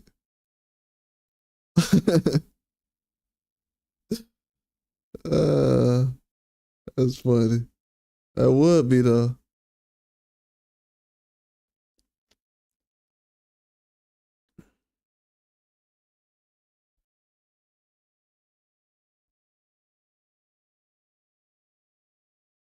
Yeah, because we can be in a situation. From what I'm seeing, I heard recently they were asking, and I like Munguia. I think Munguia is a dog. You know what I'm saying? They was asking Munguia about fighting guys at 175. I don't know if it was. I know it was like Benavidez or somebody. He was like, eventually he wants to fight Benavidez. Just because, you know, that's still a fight he wants to make, which I respect that, you know. Munguia not ducking no smoke. I know he got a business plan. He got a business team. He got employees and people he worked with. But I don't know. It's a good fight. It's a good fight between him and Benavidez, but he has a lot of options. He's moving in the right direction right now. He's trying to get a belt again. He wants to get a second crack at Canelo.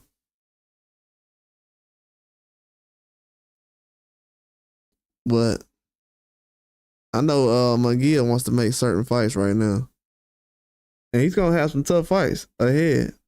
I like the way he talks about certain fights because he says, I'll fight a guy like Berlanga, Pacheco, or Benavidez. And I'm like, ooh, that sounds good right there. I'm good with Munguia doing that.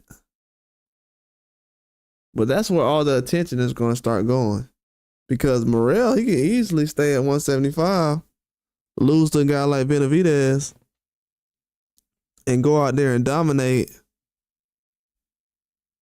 Munguia and Berlanga at 175. Let's just say they move up to 175 after a while. He could dominate those guys at that weight class. And then a lot of people will say, well, we don't know what he'll do against Canelo, but even though he lost to Benavidez, look what he just did to Berlanga and Munguia. It wasn't even close. So losing this fight is really not a big deal. This is going to be a learning lesson for either guy. It's going to be a lot dangerous for a lot of people to fight these guys after this fight, though. I will say that. Because as we've seen, Caleb Plant, he's done a better job fighting against guys since fighting Canelo. Because a lot of people will say, well, yeah, he looked bad against Canelo, or he ended up getting stopped, or whatever they will say, but you got to understand, he still got better after the Canelo fight. I mean, after you fight Canelo, you're going to get better. So that's probably the reason why Benavidez couldn't get him up out of there. The guy learned a lot of stuff in the Canelo fight. He took it into that fight. And you've seen every fight since. He been fighting better. Against Morrell, he fought better. A lot of stuff happened after you fight Canelo. It look like Munguia's at a different gear right now after fighting Canelo. It happened to a few people after they fought Canelo. It's happened a lot of times. Sometimes these guys get worse. Sometimes these guys are already over the hill. But I think John Ryder was already up in age. Wasn't an old man, but you know, Bivol got better after he fought Canelo. Caleb Plant did. I would say I think Cole Smith was already good. A lot of these guys got worse after they fought Canelo though. I think Jacobs was still about the same. He was still started to age a little bit. It should have been a little more active. Man, Jacobs should have been active, man. Fought twice in 2019, once in 2020. Fought John Ryder 2022. Yeah, it wasn't active at all. The activity is serious. Yeah, a lot of these guys got worse after fighting Canelo, man. Chavez Jr., Golovkin. The only person that really got better, even though he was undefeated, I mean, he did get better. You could say that Liam Smith got better. He took some hard fights. Lost to Munguia. Lost to Carbonell, but lost to Eubanks, but it is what it is. That happens.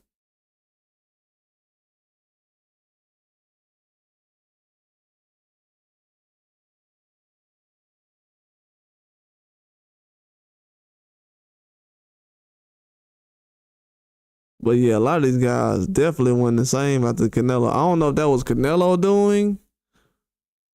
I would say that's partial of Canelo doing, but a lot of these guys just weren't the same after fighting him.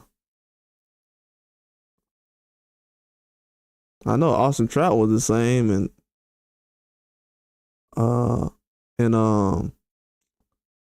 Lara, but man, look at the rest of these guys, man. Yeah, Cotto was up there. Besides Liam Smith, and Liam Smith, he was kind of struggling after that. Took some big losses. Got a huge win recently though. Yeah, Caleb Plant got better, but it's not many people getting better after fighting Canelo though.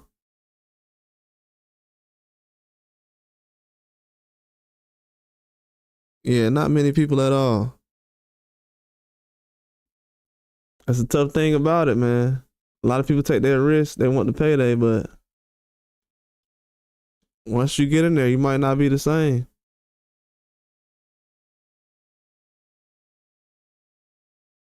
That's why it's not easy taking the fight.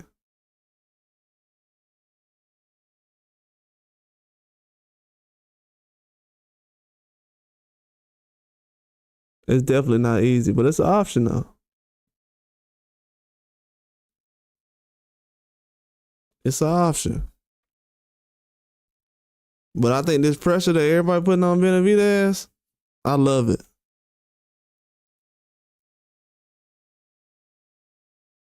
Yeah. Canelo definitely increase your fan base. Yeah, Canelo, he makes just by your name being mentioned with Canelo's, it makes everything you do just 10 times better.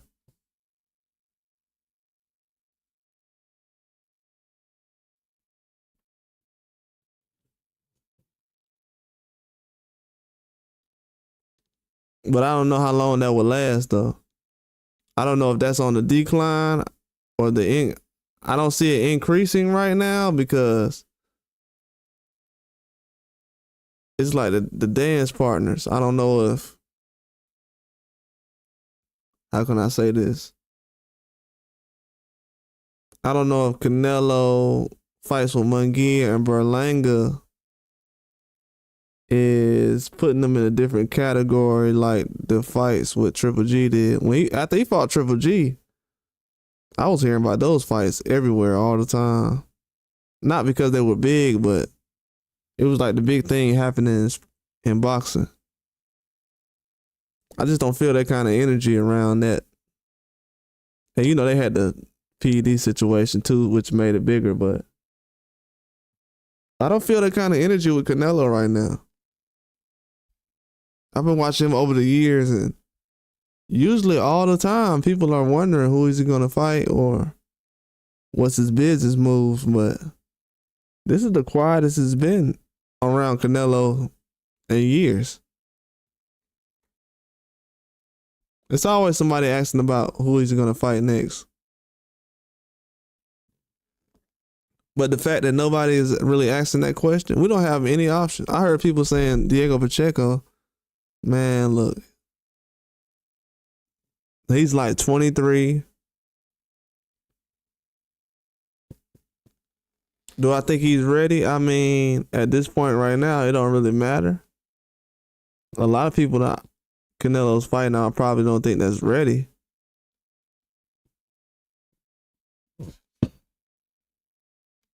But I don't know where we go from here. How are we gonna be able to sidestep what Benavidez is doing in boxing and still be able to make a name for ourselves and be attached to him?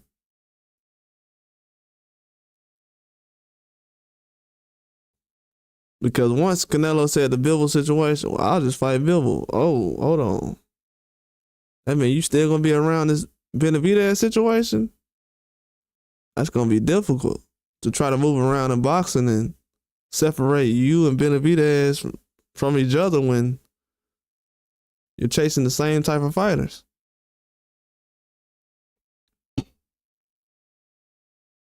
That's gonna cause a lot of issues in boxing. It's gonna make for a lot of good promotion, but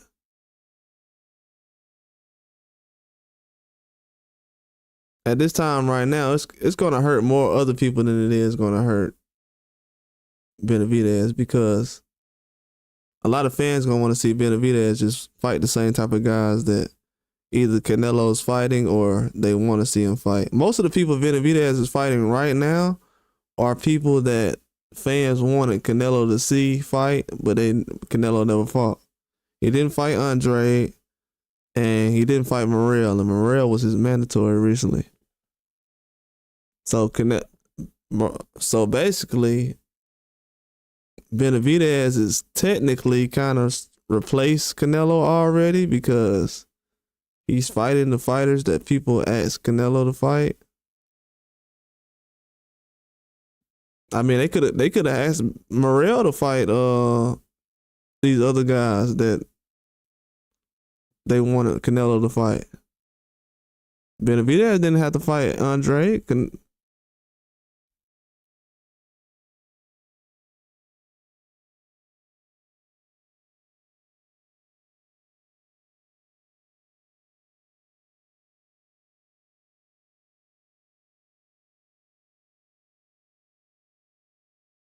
Oh yeah, it's a lot of news coming out.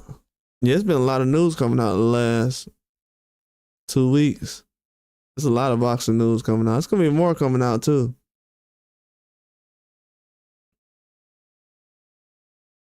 I think we're right now on the anniversary of like right around the anniversary of the Ngannou and Fury fight. They fought last October. So a lot of these fights been going on the past 12 months. So right now they basically know everything that's going on, and they got a schedule. That's why a lot of news coming out at the same time. So you notice a lot of guys, they'll wait 2 or 3 months. They won't try to fight around the same time as their opponents.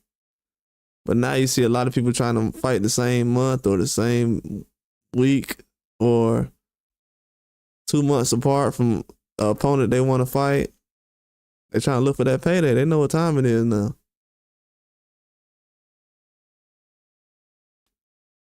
A lot of these guys got to do matchmaking themselves. You see what Benavidez had to do? He had to call Morrell's people, get into contact with them to make the fight. If you're a fighter in boxing and you want to make a fight, and you got Turkey Al-Sheikh involved, you can make a fight. Especially if you have a big name. You can make a fight happen. If Rayo and Pitbull can get a rematch and put a fight together at 140 and they 135s, moving up to 140, These other boxers, they can make stuff happen.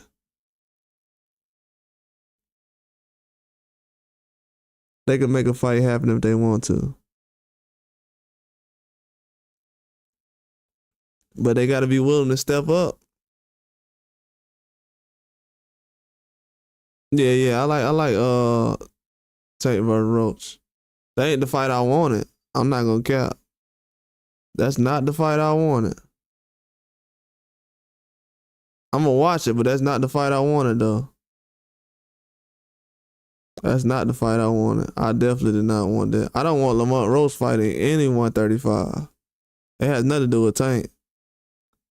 I just don't want to see Lamont Roach fighting any 135. It's almost like disrespectful to the sport of boxing. Not to say Lamont Roach fighting at 135 is disrespectful. It's almost like when you got so many 135s in boxing, it's like, you know what? The best guy I can find right now is a 130 Lamont Roach. I'm kind of like,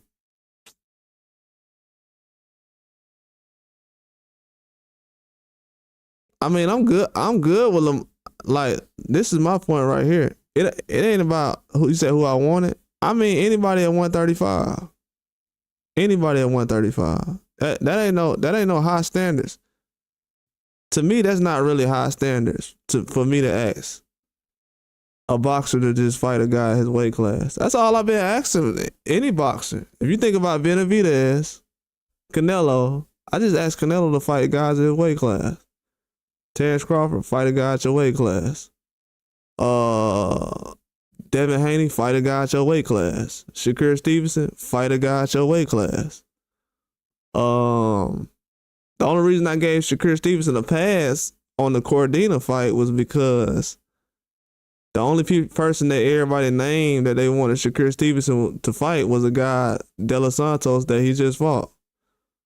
So when I said De Los Santos, I was just like, you know what?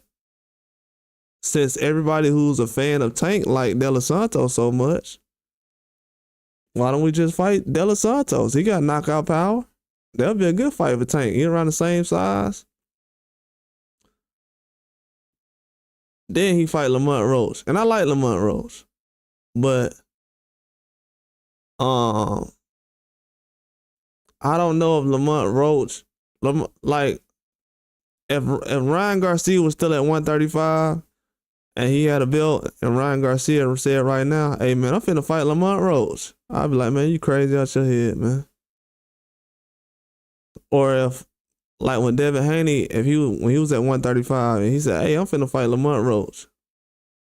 I ain't finna fight Lomachenko, I'm gonna fight Lamont Roach. Then a lot of people say, well, you know, Lomachenko, he don't want to fight right now. Bruh. Everybody at 135 ain't ducking, bro.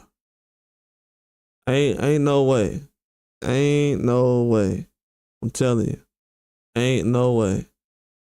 If every dude at 135 is ducking Tank right now, every dude at 135 need to be replaced. They need to be unemployed, no job. If you turn down Tank Davis paydays, you don't need to have a job at Top Rank, PBC, or the Zone. If you turn down Tank Davis fights, that's a whole nother conversation. You know what I'm saying?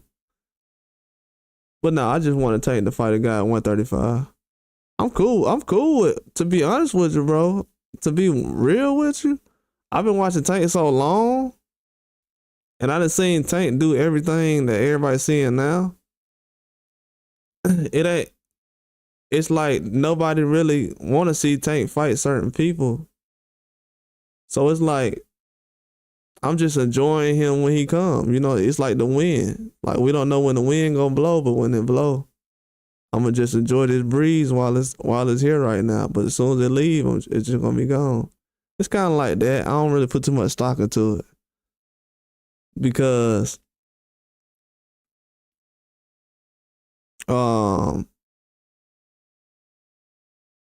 like, people don't understand. It's a 135 fighting a 130. Like, people might not think that's a big deal, but when I was at 135, I had a guy who was at 135, my weight class. Then the next year he went to 130.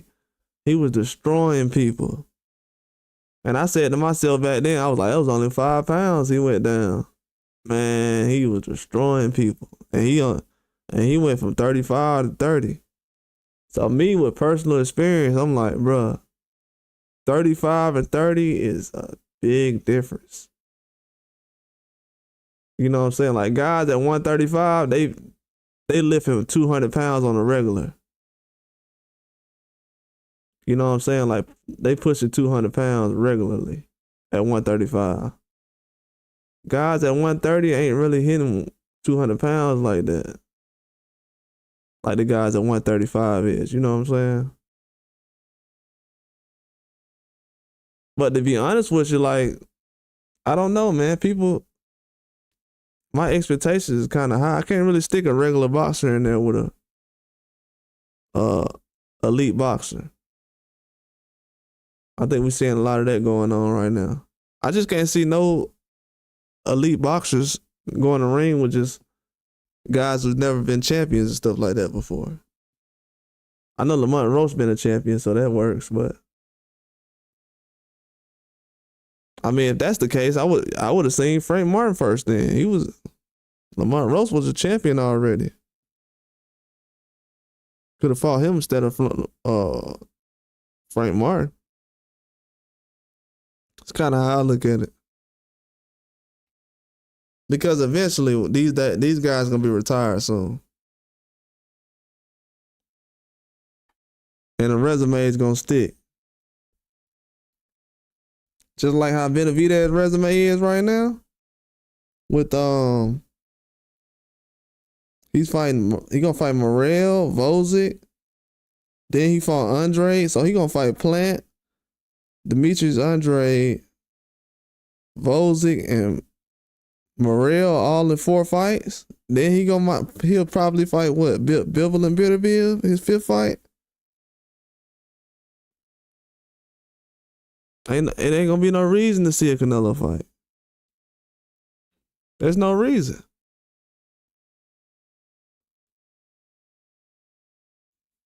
There would just be no reason to.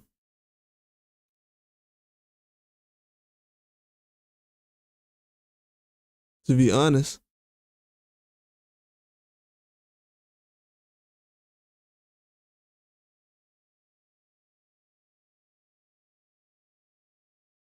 Yeah, but eventually, man, the weight classes it gotta work itself out because a lot of guys getting leapfrogged too. A lot of people at certain weight classes are getting jumped. They're not really getting paid attention too much. It's sad, but it's true.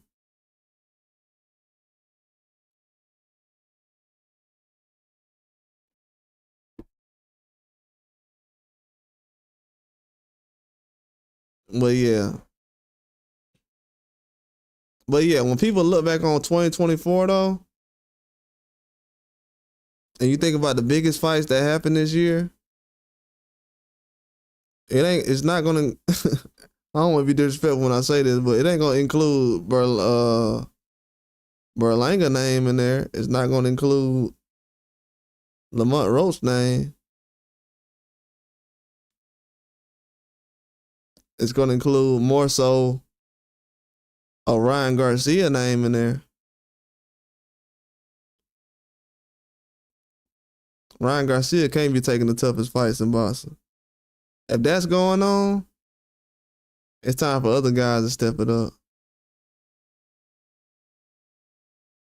And that's just speaking as a fan. Like, if I was in boxing right now and fans felt like Ryan Garcia taking the toughest fights, that dude just coming off fighting what, Haney and Tank Davis?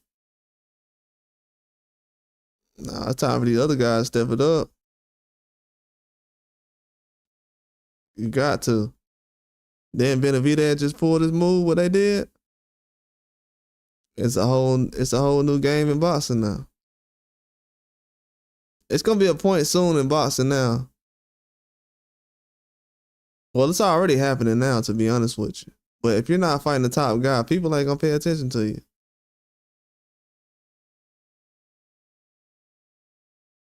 A couple of years ago, if you fight a guy like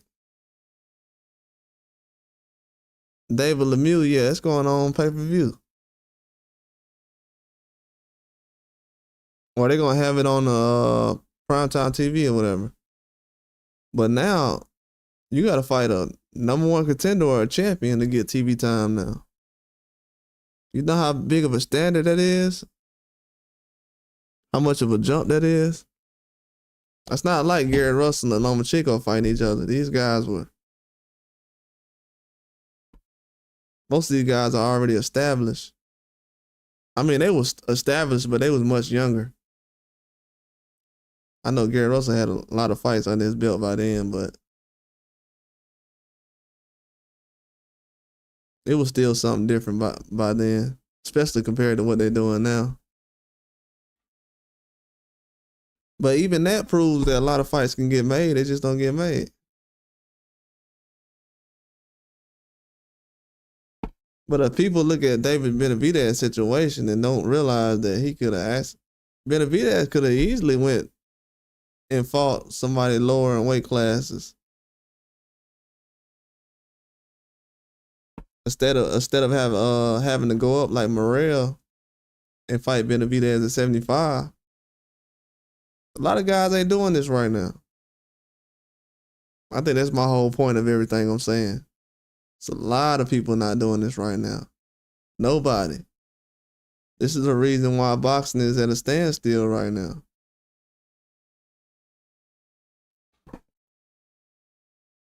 I know in 5 weeks, I think it's 5 weeks from now, if Mike Tyson go out there and sell 1 million pay-per-views, I'm going to be out. Or I don't know how they doing it, pay-per-views, or I don't know if it's just subscription. But if you do 1 million views or whatever it is on the fight,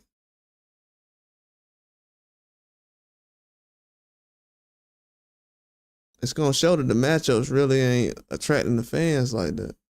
I like the matchups that's going on now. But the matchups that's going on now, but it's a different era now, though. These guys are the new generation. They're not the older generation where a lot of the older generation not fighting right now. I know Caleb Plant just fought recently, but he's been out for a while. Danny Garcia's been out for a while. That's why a lot of guys like Sean Porter was like, man, I'm just going to retire. I'm already taking time off, activity. I'm not really sharp like I used to. Let me go ahead and take a break and get up out of here.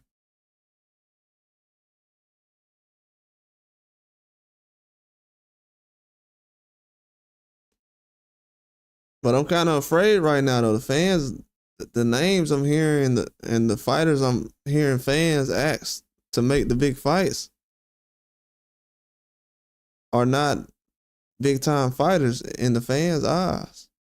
They look at Benavidez more so right now as a guy who's a contender, who maybe can do something right now,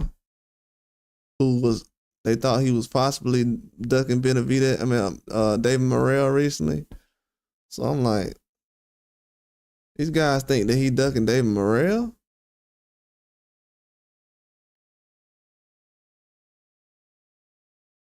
So what he done in the boxing game means nothing right now. He got to start from scratch. So if he can get questioned, everybody in boxing can get questioned. I think that we can all agree on that.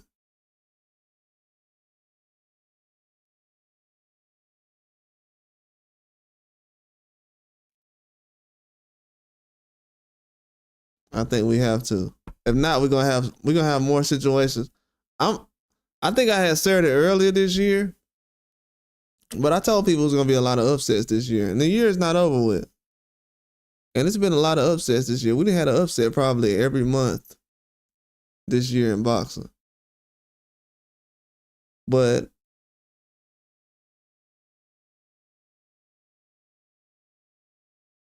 it's gonna be a lot more situations like with the Joshua situation. Just because I know the competition that people have been fighting has not been the same as others. It's really guys out here testing themselves right now. I don't know who specifically, but I can just see the writing on the wall where it's like,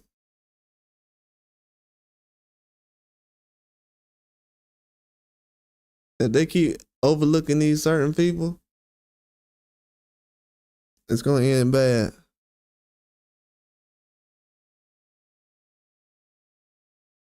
It's definitely gonna end bad. But Coley was another guy who they was overlooking at heavyweight who beat Jared Anderson.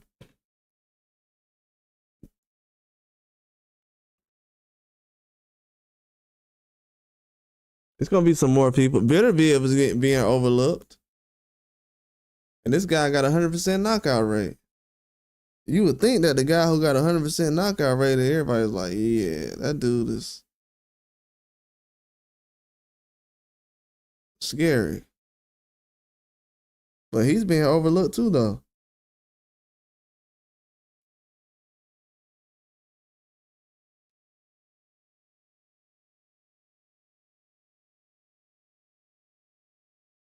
And this dude is top 5 pound for pound.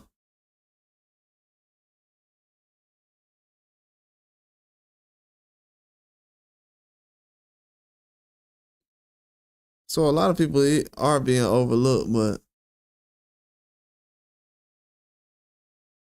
it's gonna all happen fast, trust me. The faster these fights happen, it's gonna sneak up on the fans, but they're gonna be like, man, a lot of these people are taking some huge risk in fights. And it's gonna be a lot of people getting better. I'm okay with right now, I'm at peace with fighters not fighting certain fighters and being okay with it and feeling like they've done enough, because that's what happened with certain other fighters. Guys don't bring in trainers. Even when you look back at the fight with Isaac Cruz, with Ryo, I'm thinking in my mind like, man, you know, Isaac Cruz, he can have another trainer in there. He ain't got to switch nobody out, but he can have another trainer right now. And that probably be a difference in the fight right now. Just get another look, another pair of eyes, somebody tell you something different than what you already hearing.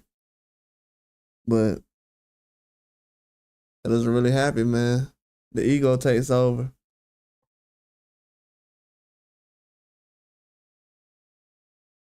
And that's when the losses come in.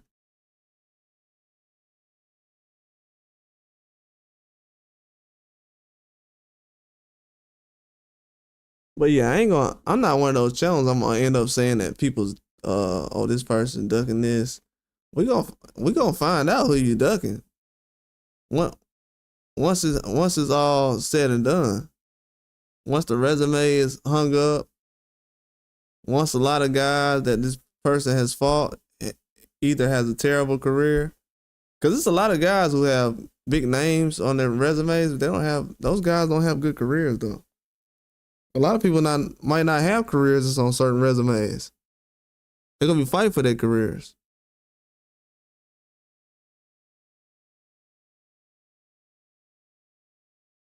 So I think more so you got to make yourself into a decent name than just chasing big fights.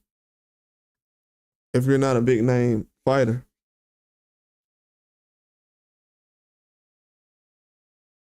Now, big time fighters, they can kind of chase certain fights and make certain moves, but once you take that one loss like Matias, everybody gonna be out the back door.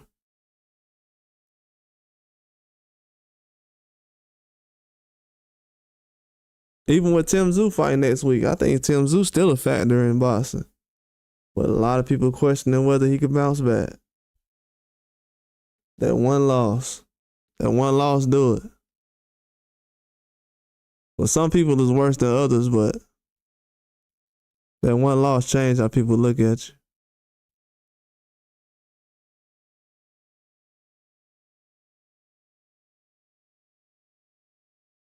That's why Benavidez get one loss right now. People will say, "Oh man, he ain't the guy I thought he was."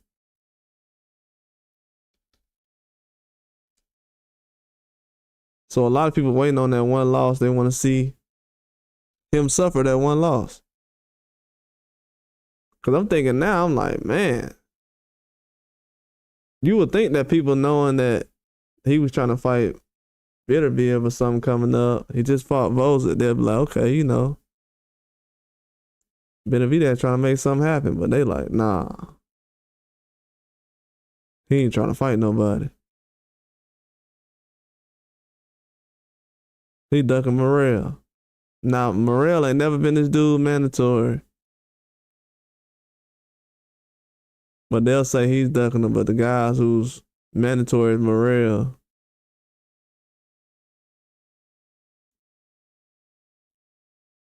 I don't understand that.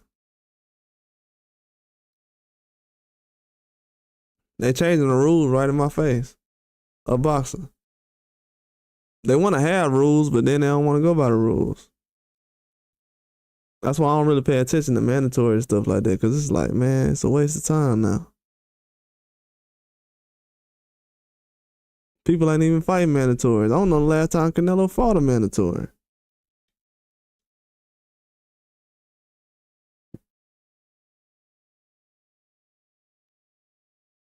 What, Caleb Plant was a mandatory?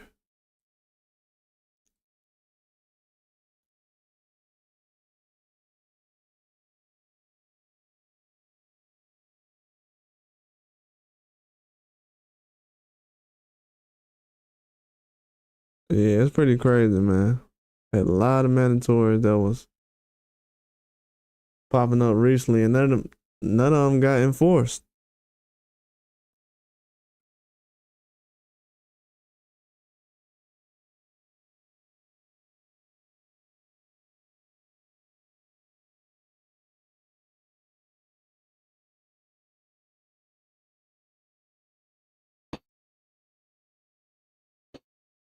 But yeah, I'm glad I ain't got to hear about this Morrell and Benavidez stuff no more after this next couple of months.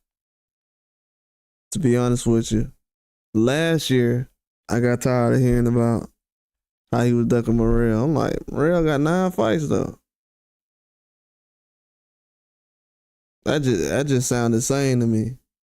It's low key disrespectful, to be honest with you. Low key disrespectful. You just beat Caleb Plant, just beat Andre, and people say, "Oh yeah, you ducking Morrell, man." With 9 fights, he like, yeah, let's build it up. People like, why would you want to wait?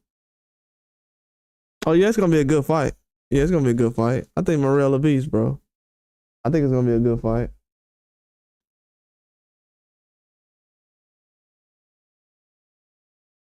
I think it's gonna be a good fight.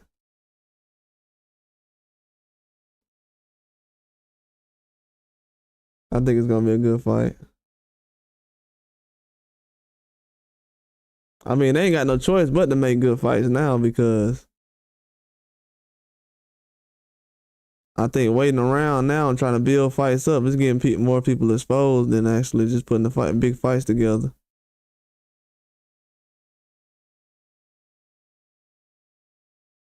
I think we was talking about that the other day, like building fights up is kind of hurting more fights than actually just making the fights as soon as you can. Because I know a lot of fights where they said, let's build it up, and they never happen. So this is a good thing about this fight happening. And this goes to show, man, at PBC, if you want to fight somebody, they gonna let you put the fight together. Yeah, they headline this card. They're gonna be a headliner. They're gonna have Eastside Cruz and Rayo on the co-main event. Yeah, every time Benavidez asks to fight somebody, he get the fight. That's why I don't understand when people say he ducking somebody. I don't think boxing deserves fighters like this now, especially young guys. These guys making the toughest fights in boxing. Ain't nobody else making no tough fights in no other weight class. Right now, this is actually supposed to be Munguia and Berlanga fighting.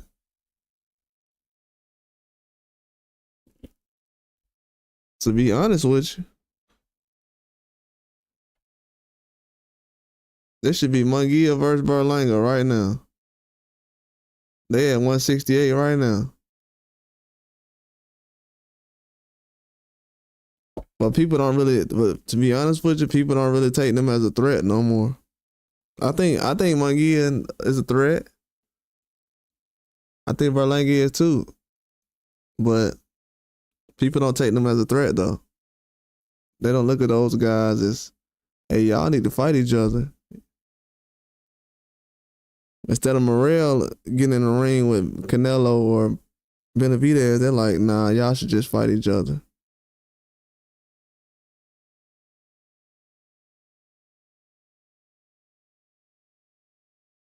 It was the same thing when Terrence Crawford and Errol Spence thing was going on. I was asking the whole time, hey, why don't they just fight Jerron Ennis? Why don't they just fight Jerron Ennis? Then I heard something about Terrence Crawford trying to make a fight with Jerron Ennis. Then I heard, nah, him and Spence gonna fight next. Then they actually did fight next. But it was just, sometimes they can't focus on making a whole bunch of fights. They just got to focus on making one fight. So now nobody fought Spence or Jerron Ennis at PBC.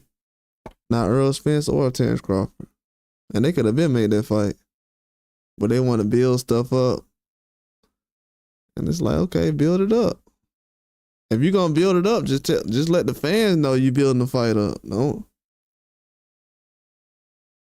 Don't sit out here and have Errol Spence and Terrence Crawford making a fight and then make it seem like somebody's not trying to fight Ennis and then somebody lose a belt. And you got the situation you're in right now. They could have been fought Ennis. That could have been an easy fight to make.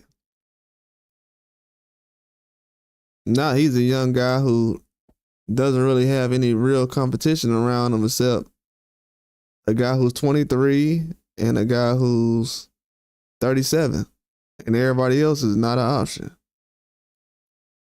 That sucks. And he's 27. The best fighters he can find is a 23-year-old and 37-year-old.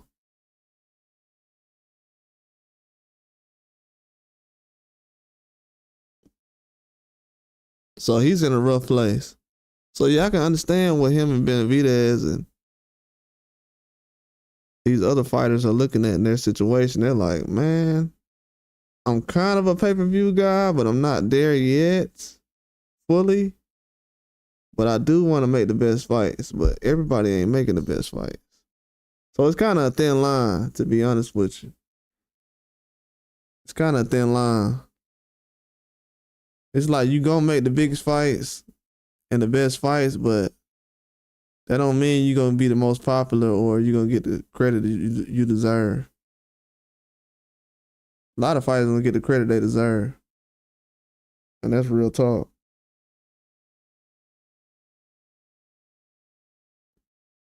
And that's real talk. Especially like somebody like Sergey Derevyanchenko.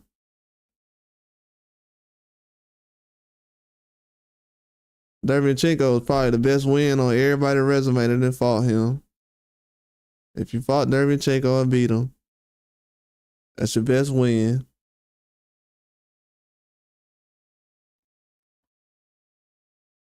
But he ain't getting treated like a star though. He getting treated like a journeyman.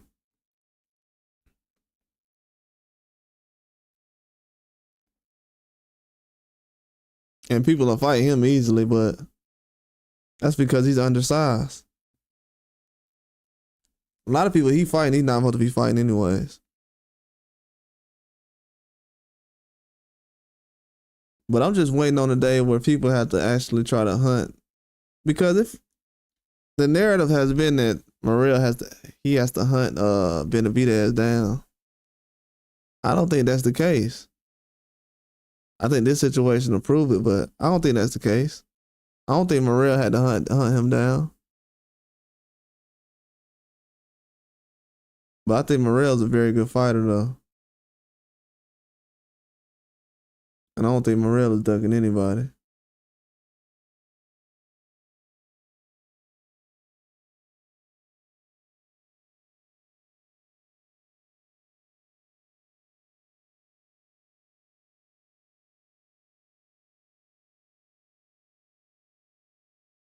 Yeah, I don't think Morrell ducking anybody. I think he a real good fighter, man.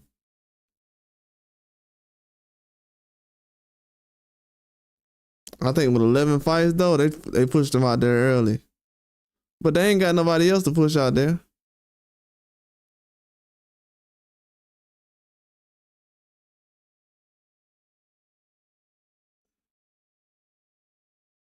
They ain't got nobody else to push out there right now. He's basically like the only option. If not, who else you gonna put out there at 75? There's no other names people been really mentioning.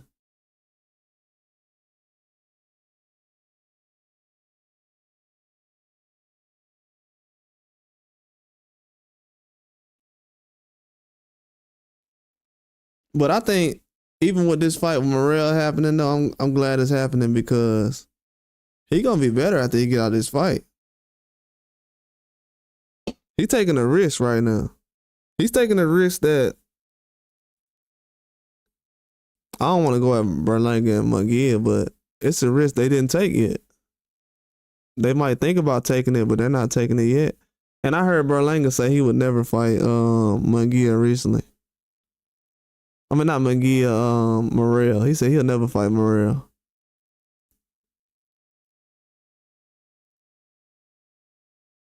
Yeah, that too. That too. That too. That too. They had to sell that O. I usually don't like saying that, but they definitely sold that O. And I hate saying that. But they definitely sold that O. But I had forgot how close that fight was between Munguia and Canelo. I forgot a lot of people thought Munguia actually won that fight. So he didn't get totally destroyed or anything, but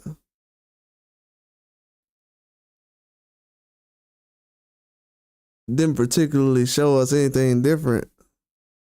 He didn't show us anything different. Like, nobody feel like Canelo was slipping or getting older. People felt like Canelo was getting older more against John Ryder than he did against Munguia or Berlanga. But yeah, they needed that check, man. They definitely wanted to get that check to get up out of there. They knew what time it was. They was ready to get that money. They said, you know what, man, we getting paid. It's time to get up out of here. But Munguia said some real good stuff recently, though, man. Munguia felt like Canelo was kind of disrespecting him, saying that he was carrying him in that fight. Munguia said he wouldn't carry me in that fight. So it was disrespectful for him to say that he was carrying me. He said, how was he carrying me when I fought him better than Berlanga did? And I had to think about it. I'm like, huh? Because you know Berlanga fight had just happened. Then I thought about it. I said, man, a lot of people did think Munguia had won that fight. You didn't hear too many people saying they thought Berlanga won the fight. There was a lot of people like, hey, I think Munguia won that fight. And I see why a lot of people said that. Canelo gave up a lot of rounds early. He gave up a lot of rounds early. Munguia got dropped, got out jabbed late, so that's how he lost the fight. But yeah, that is true. Yeah, I didn't know he said it. Man, I didn't know he said it. I didn't know he said it. It said it. They asked Munguia that. I was like, yeah, Canelo was saying it like, yeah, I carry him. So he said something like, it was wild. He was explaining how he carried him and stuff. I was like, oh man, That's nasty. You can't do that, man. You making McGee look like a straight up bum.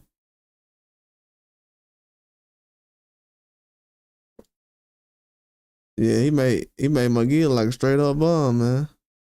But yeah, I'm gonna go good. I'm gonna be out here tomorrow, man. I just want to hang in here another hour, chill with you and everything. But yeah, I'm gonna be back on here tomorrow. I was just on here doing my 1-2 real quick. I'm gonna be back on here in the morning.